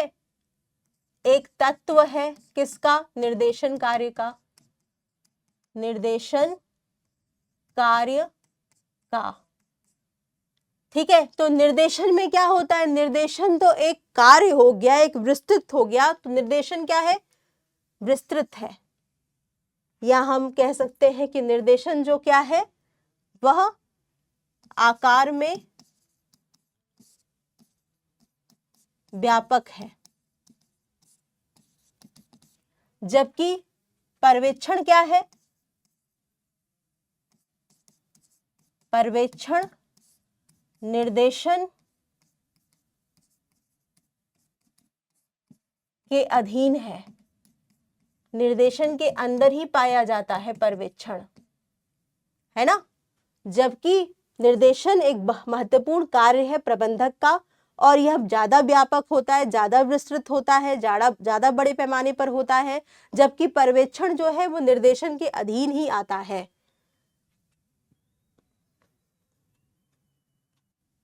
यहां पर देखो, इस तरह से आप फ्लो चार्ट से डिफरेंस बता सकते हैं। सबसे पहले तो मीनिंग आप लिखोगे। निर्देशन क्या है? निर्देशन से आशय कर्मचारियों का पथ प्रदर्शन करने से है, उन्हें कैसे कार्य करना है, उन्हें अभिप्रेरित करना, उन्हें गाइडेंस देना, उन्हें उनके साथ कम्युनिकेट करना यानी संचार करना, समन्वय लाना, ये सब क्या है? निर्देशन के अंदर आता है। तो निर्देशन में मुख्यतः 4 चीजें की जाती हैं। पर्यवेक्षण किया जाता है, ठीक है, अभिप्रेरणा दी जाती है, नेतृत्व किया जाता है, और साथ ही साथ संचार यानी संप्रेषण किया जाता है। जबकि पर्यवेक्षण क्या है? पर्यवेक्षण से आशय कर्मचारियों को कार्य सौंपने एवं देखने से है बेटा। सुपरविजन, सुपरविजन का मतलब एक सुपीरियर, एक अधिकारी अपने कर्मचारियों के कार्यों को करते हुए देख रहा है, विजन रख रहा है, उन पर निगरानी रख रहा है कि वो सही से कार्य कर रहे हैं या नहीं कर रहे हैं। ठीक है, इसके अलावा आदेश के अनुसार कार्य करने एवं उन पर नियंत्रण करने से है पर्यवेक्षण का संबंध। प्रकृति की अगर हम बात करें तो निर्देशन की प्रकृति जो है वो अधिशासी होती है, यानी शासन करना। एक निर्देशक क्या है? वो शासन कर रहा होता है। एक निर्देशक क्या है? एक प्रबंधक है, जो कि उच्च स्तर पर भी हो सकता है। तो वो अधिशासी होता है, वो शासन कर रहा होता है। और यहाँ पर क्या है, पर्यवेक्षण की प्रकृति क्या है, कार्यकारी है, यानी कार्य करवाना और कार्यों को करते हुए देखना। जो मुख्यतः निम्न स्तर का जो प्रबंधक होता है वह पर्यवेक्षक होता है, और जो उच्च स्तर का प्रबंधक होता है वो क्या होता है, वह निर्देशक होता है, यानी डायरेक्टर होता है। तो निर्देशन क्या है, निर्देशन अधिशासी कार्य है, और पर्यवेक्षक क्या है, पर्यवेक्षण क्या है, पर्यवेक्षण एक कार्यकारी कार्य है, कार्य करवाने से संबंधित। संबंध की अगर हम बात करें तो निर्देशन पर्यवेक्षण से संबंधित है बेटा। निर्देशन कार्य जो है उसमें पर्यवेक्षण आता है, तो पर्यवेक्षण से संबंधित है। जबकि पर्यवेक्षण क्या है, पर्यवेक्षण प्रत्यक्ष रूप से कर्मचारियों से संबंधित है। पर्यवेक्षण किसका किया जाता है, वर्कर का किया जाता है। कर्मचारियों का सुपरविजन होता है, कर्मचारियों के कार्यों को देखना ही पर्यवेक्षण है। ठीक,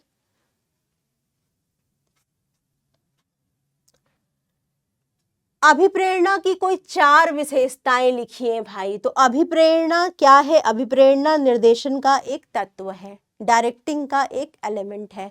इसकी 4 हम लोगों को लिखना है विशेषताओं के बारे में। तो देख लीजिए इसकी कौन कौन सी विशेषताएं हम लिख सकते हैं। अभिप्रेरणा एक आंतरिक अभिव्यक्ति या अनुभव है। मोटिवेशन जो है वो इंटरनल फीलिंग होती है। अभिप्रेरणा एक आंतरिक, जिसे कह सकते हैं कि इच्छा होती है। कोई व्यक्ति को हम लोग कब अभिप्रेरित करेंगे, जब वो अभिप्रेरित होना चाहेगा। तो अभिप्रेरणा एक मनोवैज्ञानिक धारणा होती है जो व्यक्ति के अंदर पैदा होती है। सर्वप्रथम व्यक्ति के मस्तिष्क में कुछ आवश्यकताएं आती हैं बेटा, कुछ उसकी जरूरत या नीड होती है, और उस नीड को सेटिस्फाइड करके किसी व्यक्ति के व्यवहार में परिवर्तन लाने की जो क्रिया होती है उसी को हम लोग अभिप्रेरणा यानी मोटिवेशन कहते हैं। तो अभिप्रेरणा लक्ष्य आधारित व्यवहार पैदा करती है। यदि कोई व्यक्ति अभिप्रेरित हो गया, मोटिवेटेड हो गया, तो वह संगठन के लक्ष्य को पूरा करने में अपना पूरा का पूरा योगदान देगा। तो अभिप्रेरणा एक ऐसी शक्ति है जो कर्मचारियों के उद्देश्य प्राप्ति की ओर अग्रसर करती है। अभिप्रेरणा कर्मचारियों के व्यवहार से स्पष्ट तरीके से दिखाई देने लगती है और उनका रुझान उद्देश्य प्राप्ति की ओर चला जाता है। उदाहरण के लिए यदि किसी व्यक्ति को कह दिया जाए कि आपको पदोन्नति मिलेगी, और पदोन्नति के माध्यम से यदि व्यक्ति को अभिप्रेरणा की विधि अपनाई जा रही है, तो पदोन्नति की इच्छा रखने वाला जो व्यक्ति है, जो कर्मचारी है, वो निश्चित रूप से बढ़िया निष्पादन का प्रयास करेगा। यदि उसे पता चल गया कि उसका इंक्रीमेंट होने वाला है या उसका प्रमोशन होने वाला है, यदि वो अच्छा काम करेगा तो फिर भाई ऑटोमेटिकली वो अभिप्रेरित हो जाएगा और अच्छा कार्य करने के लिए और प्रमोशन पाने के लिए। ठीक है, तो अभिप्रेरणा लक्ष्य आधारित व्यवहार होती है। अभिप्रेरणा एक आंतरिक अनुभव हो या फीलिंग होती है। अभिप्रेरणा सकारात्मक भी हो सकती है और नकारात्मक भी हो सकती है, ये भी इसकी एक विशेषता है। सकारात्मक का मतलब यदि कोई व्यक्ति अच्छा कार्य कर रहा है तो उसके मनोबल को ऊंचा करने के लिए सकारात्मक अभिप्रेरणा यानी पदोन्नति कर देना, वेतन वृद्धि कर देना, उसका प्रोत्साहन कर देना, उसको प्रतिष्ठा बढ़ा देना, उसको अवार्ड दे देना, रिवॉर्ड दे देना, ये सब क्या है, सकारात्मक अभिप्रेरणा के उदाहरण हैं। ऐसे ही यदि कोई व्यक्ति गलत कार्य कर रहा है, खराब कार्य कर रहा है, कार्य नहीं कर रहा है, छुट्टी ले रहा है, तो उस पर फाइन लगा देना, उसका डिमोशन कर देना, उसका ट्रांसफर कर देना, उसको एक विभाग से दूसरे विभाग में डाल देना, ये सब क्या है, ये सब नेगेटिव या ऋणात्मक अभिप्रेरणा के तरीके होते हैं। तो ये दोनों प्रकार से किसी व्यक्ति को अभिप्रेरित किया जा सकता है, डर दिखा करके, भय के द्वारा भी, फाइन के द्वारा भी, और साथ ही साथ प्रतिष्ठा बढ़ा करके भी, वेतन वृद्धि करके भी उसके अच्छे कार्य कराए जा सकते हैं। अभिप्रेरणा एक जटिल प्रक्रिया है बेटा। कौन व्यक्ति किस चीज से अभिप्रेरित होगा ये पता लगाना मुश्किल है, क्योंकि हर एक व्यक्ति की आवश्यकताएं अलग अलग होती हैं और हर एक व्यक्ति की प्राथमिकताएं भी अलग अलग होती हैं। कोई व्यक्ति किसी चीज से खुश होता है तो कोई व्यक्ति किसी अन्य चीज से खुश होता है। कोई वेतन वृद्धि चाहता है तो कोई रिवॉर्ड चाहता है, कोई प्रतिष्ठा चाहता है तो कोई पदोन्नति चाहता है। तो डिपेंड करता है कि कौन सी व्यक्ति की कौन सी आवश्यकता उसको अभिप्रेरित करेगी ज्यादा। तो यह एक जटिल प्रक्रिया होती है।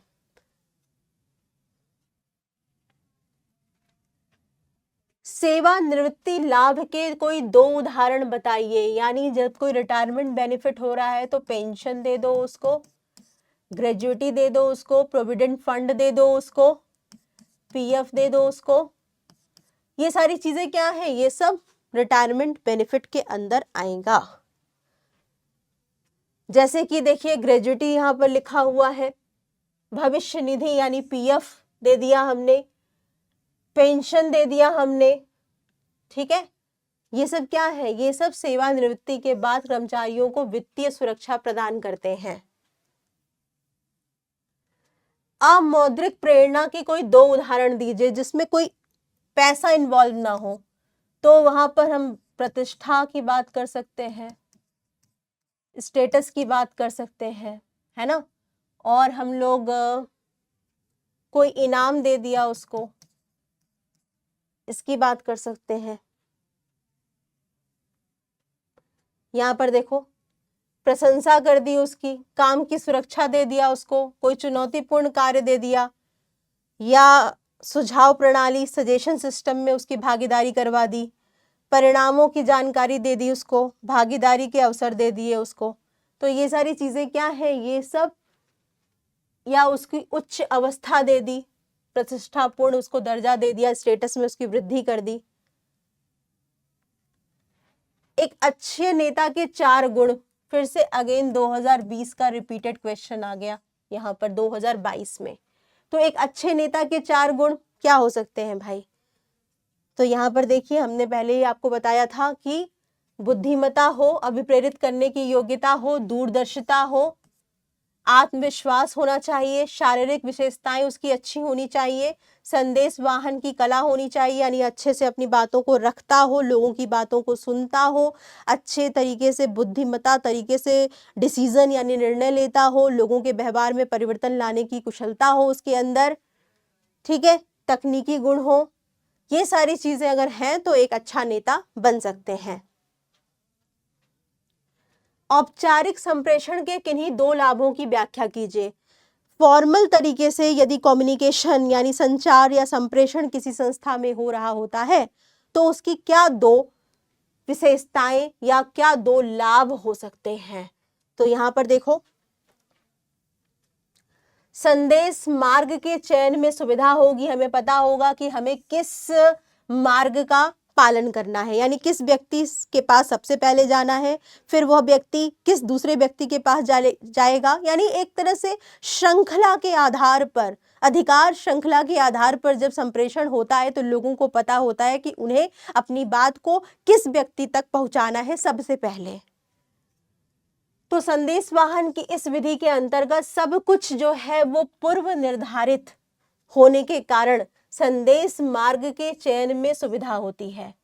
विधिवत प्रणाली है। औपचारिक संदेश वाहन एक निश्चित एवं विधिवत पहले से ही बनाई गई एक कम्युनिकेशन करने की विधि होती है। उत्तरदायित्व निर्धारण, औपचारिक संदेश वाहन अधिकारियों एवं कर्मचारियों के उत्तरदायित्व के निर्धारण में भी सहायक होता है। मतलब पता चल जाता है ना कि कौन किसका बॉस है और कौन किसका अधीनस्थ है। तो कहीं ना कहीं अधिकारी और अधीनस्थ संबंध के आधार पर ही संचार हो रहा है। संदेश का स्पष्ट एवं निश्चित प्रवाह होता है। जो बात हमें कहनी है हम वही बात तुरंत जाकर के अपने अधिकारी को बोल देते हैं। अधिकार सत्ता का समर्थन होता है।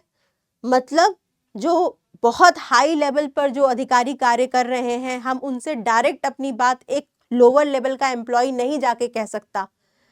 अधिकार सत्ता जो बनाई गई है, जो एक तरह से अथॉरिटी का लेवल का निर्माण हुआ है, उसका पालन होता है। और जो अधिकार सत्ता का जो सबसे प्रमुख यानी उच्च स्तर पर जो व्यक्ति है उसकी अधिकार सत्ता बनी रहती है।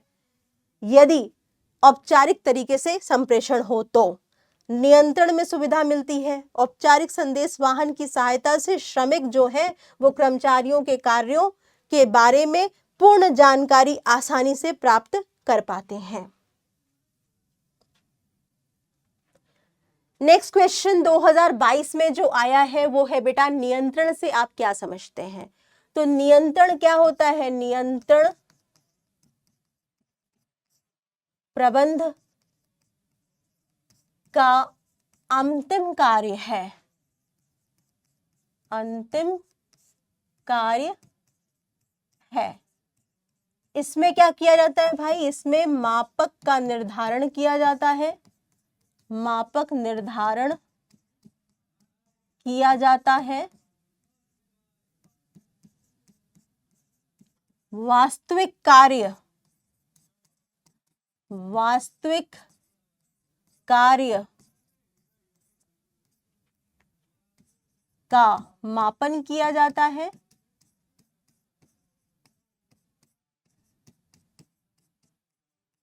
उसके बाद क्या किया जाता है भाई? मापक से वास्तविक कार्य की तुलना की जाती है।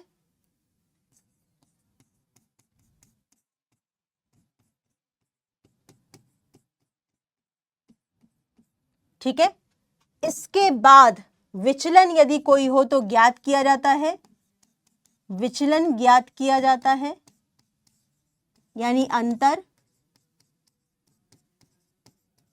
और यदि कोई अंतर ज्यादा है तो विचलन के कारण का पता लगाया जाता है, विचलन के कारण का पता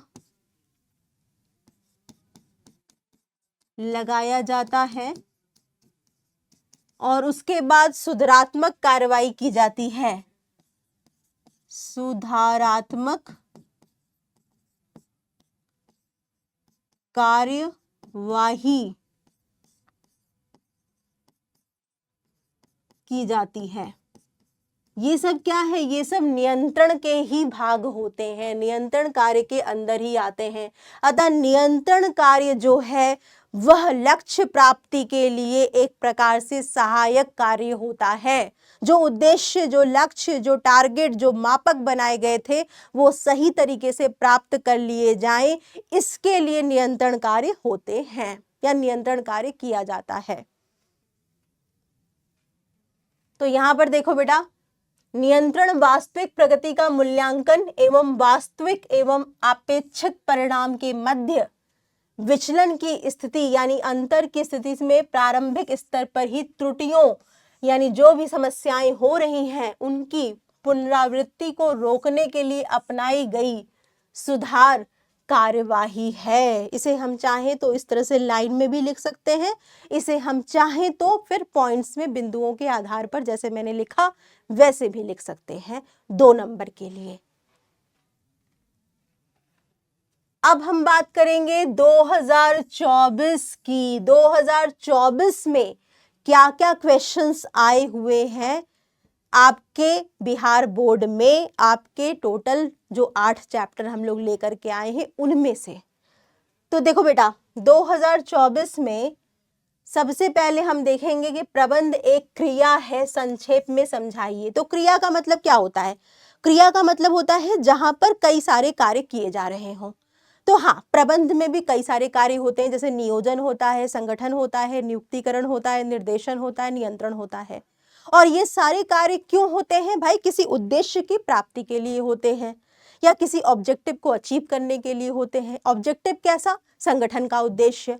तो संगठन के उद्देश्यों को प्राप्त करने के लिए बहुत सारे कार्य किए जाते हैं और इसी कार्यों की श्रृंखला को हम लोग कह सकते हैं कि यह क्रिया के माध्यम से होती है। अतः प्रबंध एक क्रिया है।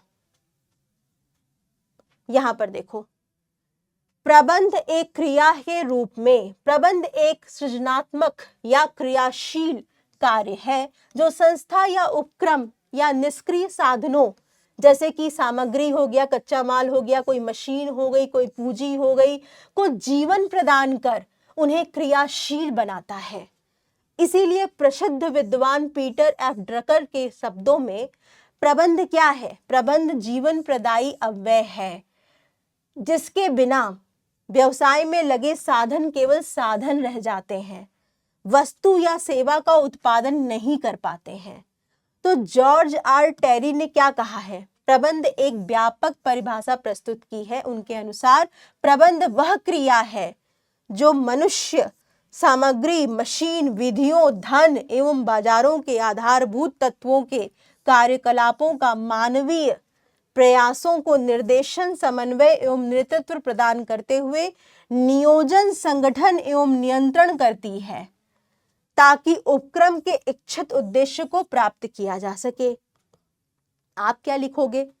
आप लिखोगे कि प्रबंध एक विभिन्न प्रकार की क्रियाओं का समूह है जिसमें संगठन के उद्देश्यों को प्राप्त करने के लिए संसाधनों का उचित तरीके से क्रियाओं के माध्यम से प्रयोग करके उत्पादक या संगठनात्मक उद्देश्यों की पूर्ति की जाती है।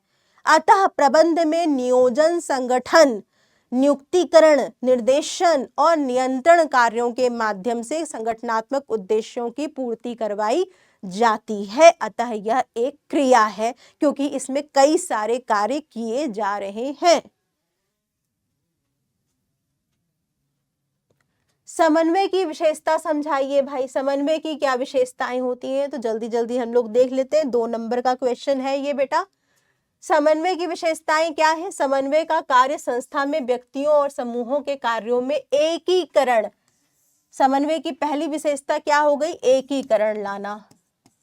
एकीकरण यानी इंटीग्रेशन करना विभिन्न क्रियाओं में, विभिन्न विभागों में, विभिन्न कार्यों में। यह संस्था के विभिन्न भागों और क्रियाओं को एक दूसरे से जोड़ता है। समन्वय प्रबंध द्वारा सोच समझकर की गई कार्रवाई है। यानी क्या है भाई? एक वांछित,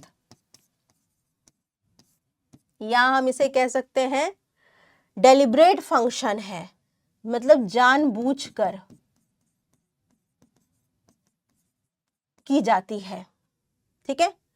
समन्वय एक सामूहिक प्रयास है, सामूहिक क्रियाकलाप है, सामूहिक क्रियाकलाप है। ठीक है। समन्वय एक निरंतर चलने वाली यानी सतत है। समन्वय क्या है भाई? सतत है, निरंतर चलने वाली प्रक्रिया है। जब तक एक संगठन में एक प्रबंध कार्य कर रहा है तब तक संगठन में समन्वय की आवश्यकता भी है। ठीक, तो इसमें से आप ये सारी विशेषताएं लिख सकते हैं। इसके बाद देखो बेटा, वैज्ञानिक प्रबंध से पूर्ण मानसिक परिवर्तन कैसे आता है? कर्मचारियों एवं प्रबंधकों के सोच एवं व्यवहार में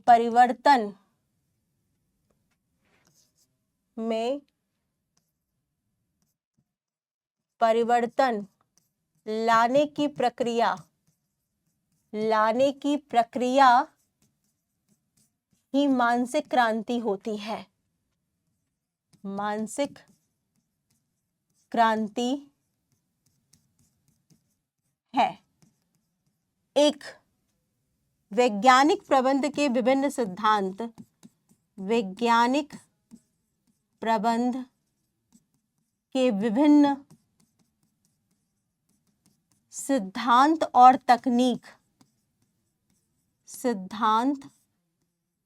तकनीक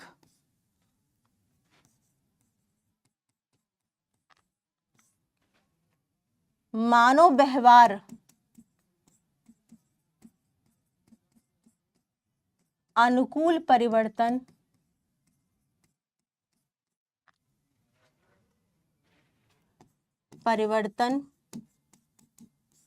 लाते हैं।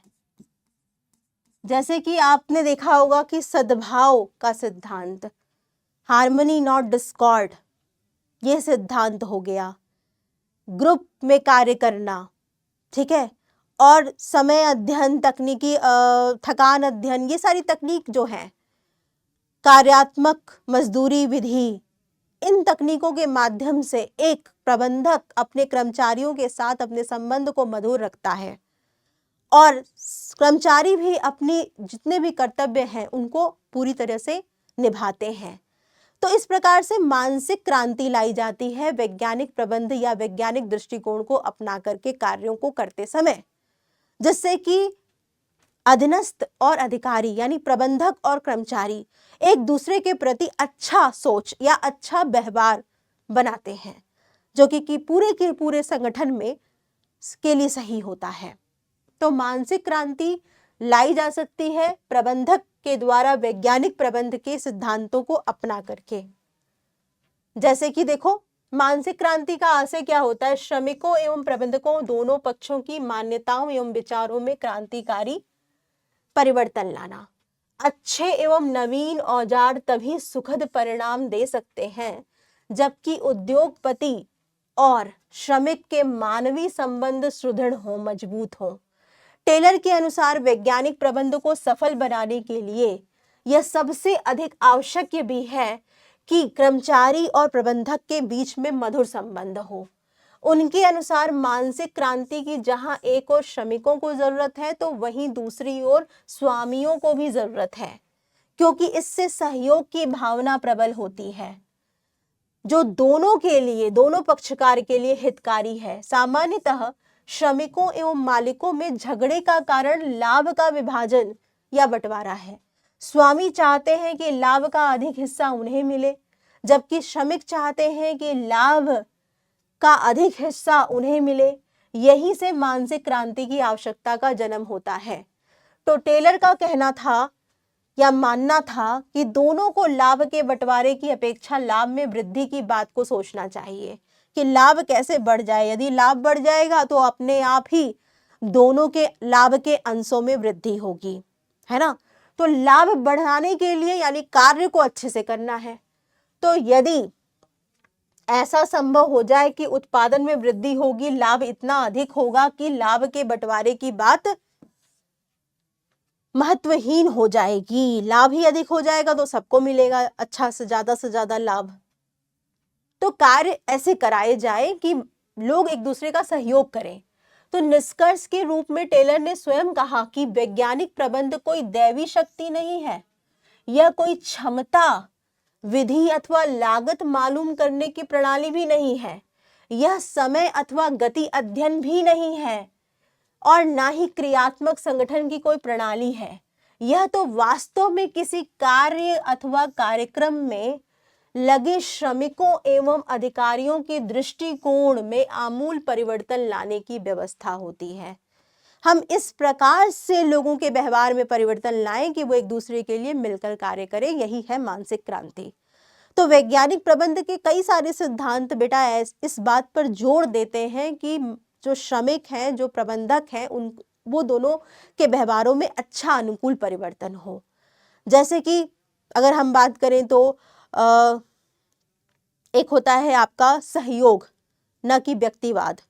तो सहयोग और न कि व्यक्तिवाद में ये कहा जाता है कि सहयोग का वातावरण अपनाना चाहिए, मनमुटाव नहीं होना चाहिए, सजेशंस लोगों के सुनने चाहिए और अच्छे सजेशंस हैं तो उनको रिवॉर्ड भी देना चाहिए, इनाम भी देना चाहिए।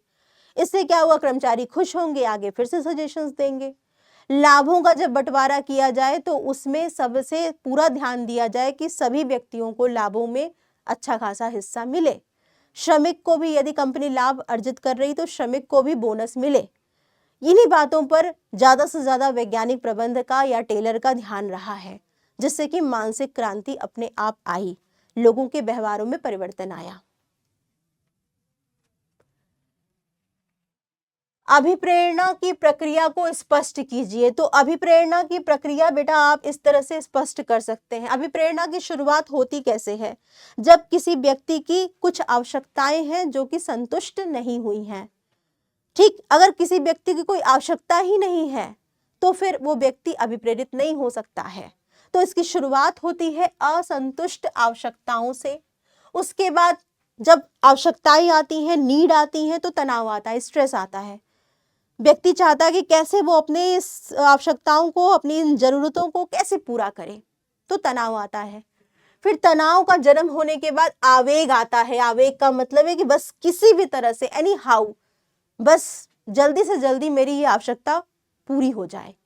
फिर क्या होता है, फिर व्यवहार संतुष्टि। मान लो आवेग आया, प्रॉब्लम आई, तनाव आया, आवेग आया, उसके बाद व्यवहार की संतुष्टि की गई, मतलब व्यवहार की संतुष्टि करके फिर क्या हुआ, आवश्यकता की संतुष्टि हो गई। मतलब वो किसी व्यक्ति को कोई कार्य दे दिया गया कि चलो ये कार्य करो, इस कार्य को करने से तुमको तुम्हारी आवश्यकता जो है वो संतुष्ट हो जाएगी। तो वो व्यक्ति वो कार्य करना शुरू कर देता है। तो व्यवहार संतुष्टि होती है, फिर आवश्यकता संतुष्टि होती है, यानी उसको पैसा मिल गया मान लो, फिर उसकी तनाव में कमी आएगी, और तनाव में कमी आएगी तो फिर सही से काम होगा। तो कहने का मतलब यह है कि सबसे पहले जो अभिप्रेरणा का जो पहला तत्व होता है प्रक्रिया का, वो होता है आवश्यकताएं। आवश्यकताएं जन्म देती हैं तनाव को, तनाव से आता है आवेग, यानी कार्य करने की अब इच्छा जागृत होने लगती है कि कैसे किया जाए। उसके बाद फिर उस व्यक्ति को बता दिया जाता है कि अगर आपको मान लीजिए पैसे की जरूरत है तो आप ये कार्य करिए, आपको पैसा मिलेगा। फिर क्या होता है, वो व्यक्ति वो व्यवहार करना शुरू कर देता है। फिर उस व्यवहार से क्या होता है कि उसको पैसा मिलने लगता है। पैसा मिलने लगता है मतलब उसके तनाव में कमी आने लगती है और वो अभिप्रेरित हो जाता है। ठीक, तो इस तरह से मनुष्य की एक असंतुष्ट आवश्यकता तनाव को जन्म देती है, जो उसमें आवेग उत्पन्न करती है, यानी अब उसे कुछ कार्य करना पड़ेगा। फिर यह संवेग ही खोजने की प्रवृत्ति व्यवहार का सृजन करती है ताकि उस आवश्यकता की पूर्ति हो सके। और यदि उस आवश्यकता की संतुष्टि हो जाती है तो व्यक्ति तनाव से फिर मुक्त हो जाता है। निर्देशन की किन्हीं दो विशेषताओं को बताइए। ये 2024 में आया हुआ फिर से एक क्वेश्चन है कि निर्देशन की हमें किन्हीं दो विशेषताओं को बताना है। तो क्या लिख सकते हैं भाई, निर्देशन क्या होता है? निर्देशन एक प्रबंध का कार्य है, ये गतिशीलता प्रदान करता है, कार्यों को करवाता है। निर्देशन प्रबंध के प्रत्येक स्तर पर होता है। निर्देशन एक निरंतर यानी सतत चलने वाली प्रक्रिया है। निर्देशन का प्रवाह ऊपर से नीचे की तरफ होता है, प्रगति अभिमुख होता है, परफॉर्मेंस ओरिएंटेड होता है और इसमें मानवीय तत्व शामिल होता है। पर्यवेक्षक के कार्य बताइए, फिर से वही आ गया। पर्यवेक्षक के कार्य क्या होते हैं? ये भी क्वेश्चन रिपीटेड क्वेश्चन है बेटा। पर्यवेक्षक के कार्य में आपको क्या क्या कार्य लिख सकते हैं? जैसे आप लिख सकते हैं नियंत्रण करना, मार्गदर्शन करना।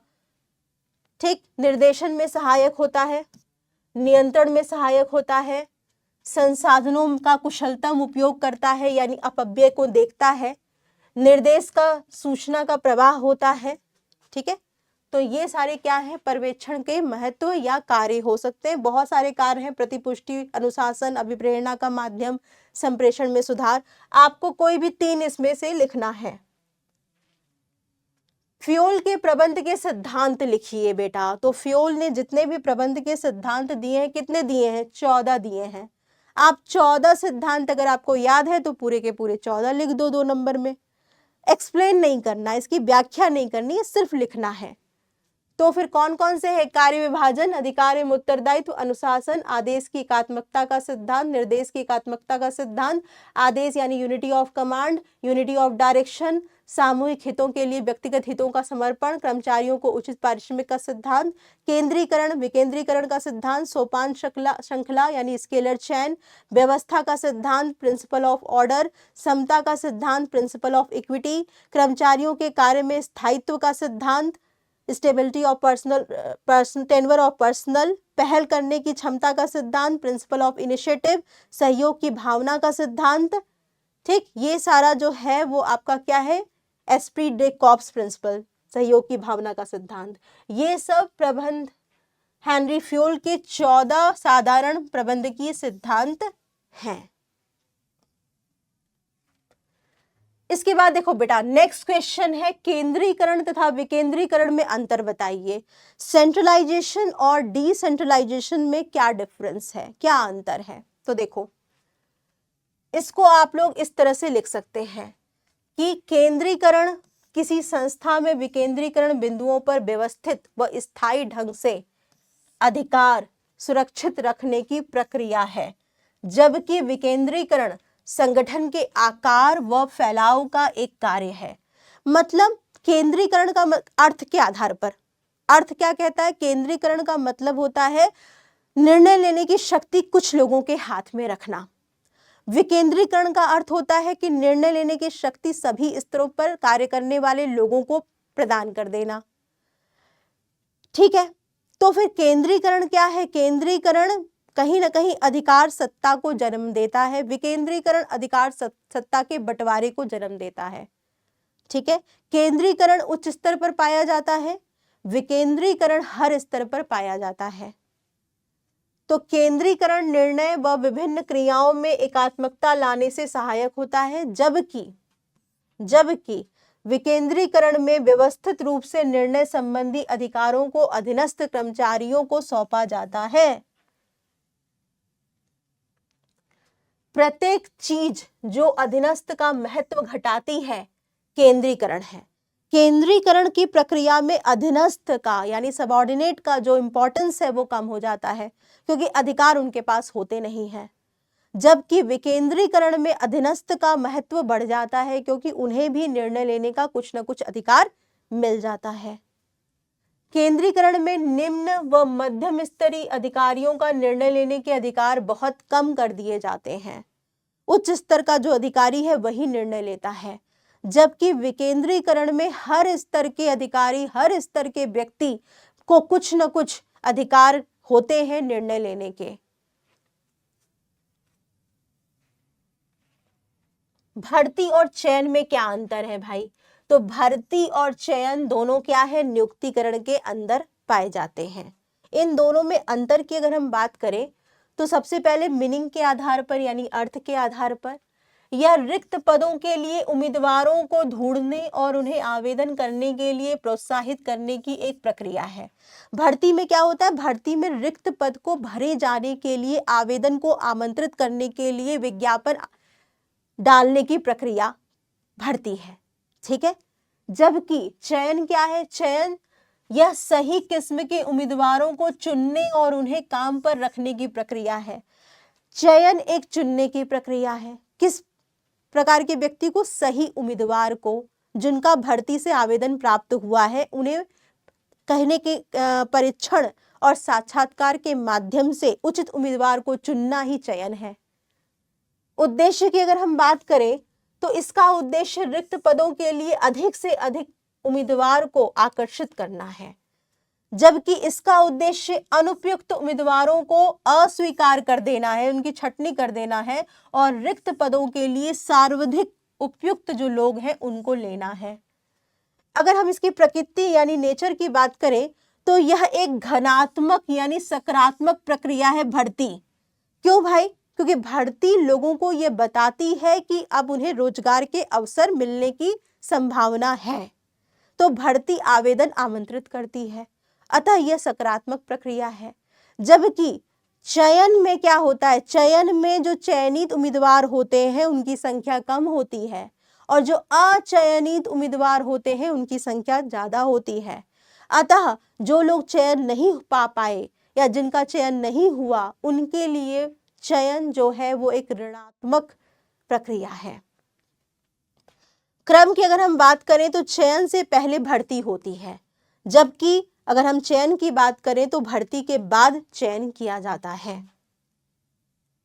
ठीक है, तो बहुत सारे डिफरेंसेस हैं, आप इसमें से कोई भी 2 या 3 लिख सकते हैं।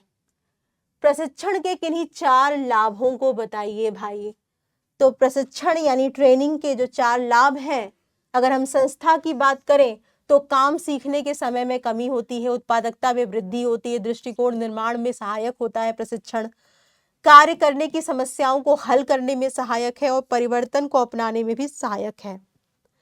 कर्मचारियों की अगर हम बात करें तो उनका कौशल बढ़ जाता है और उनके आय के बढ़ने के अवसर उनको मिलते हैं, उनका मनोबल जो होता है वो बढ़ जाता है यदि वो ट्रेंड हैं तो, प्रशिक्षित हैं तो यहां पर बेटा हम लोगों ने कई सालों के क्वेश्चन देखे।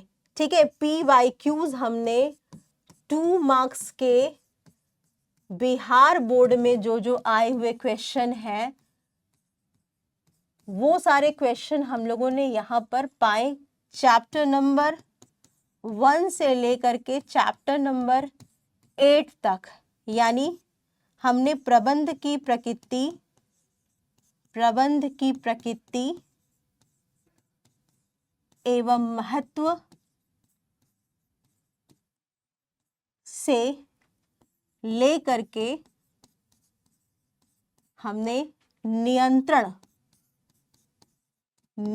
अध्याय तक जितने भी PYQs आप लोगों के पिछले कई सालों से यानी 2020 से लेकर के 2024 तक जो भी क्वेश्चन पेपर में 2 नंबर के PYQ आए हुए हैं चैप्टर नंबर 1 से लेकर के चैप्टर नंबर 8 तक हमने यहाँ पर कवर कर लिए हैं। ये सारी चीजें हमने देख ली हैं। आपने ये भी पाया कि बहुत सारे क्वेश्चन कई साल रिपीट होते हैं, तो बिहार बोर्ड ऑप्शन भी दे रहा है, क्वेश्चन को रिपीट भी कर रहा है। तो अगर आपके कुछ भी क्वेश्चन अच्छे से तैयार हो गए ये सारे 5 सालों के, तो आपके अच्छे खासे नंबर आएंगे। इसकी एश्योरिटी, इसकी गारंटी हो जाती है। तो अच्छे से इन सारे क्वेश्चंस को आप लगाइए, रिवाइज करिए, अपने खुद के बनाए हुए नोट्स भी प्रिपेयर करिए ताकि आपकी तैयारी बहुत अच्छी हो जाए और PYQs कहीं से भी अगर पिछले साल के उठा करके क्वेश्चन पूछ लिए जाएं विकल्प के साथ, तो आप उसका आंसर बहुत अच्छे से दे सकें। तो आप अपनी पढ़ाई एकदम स्टार्टिंग से स्टार्ट कर दीजिए, ठीक है।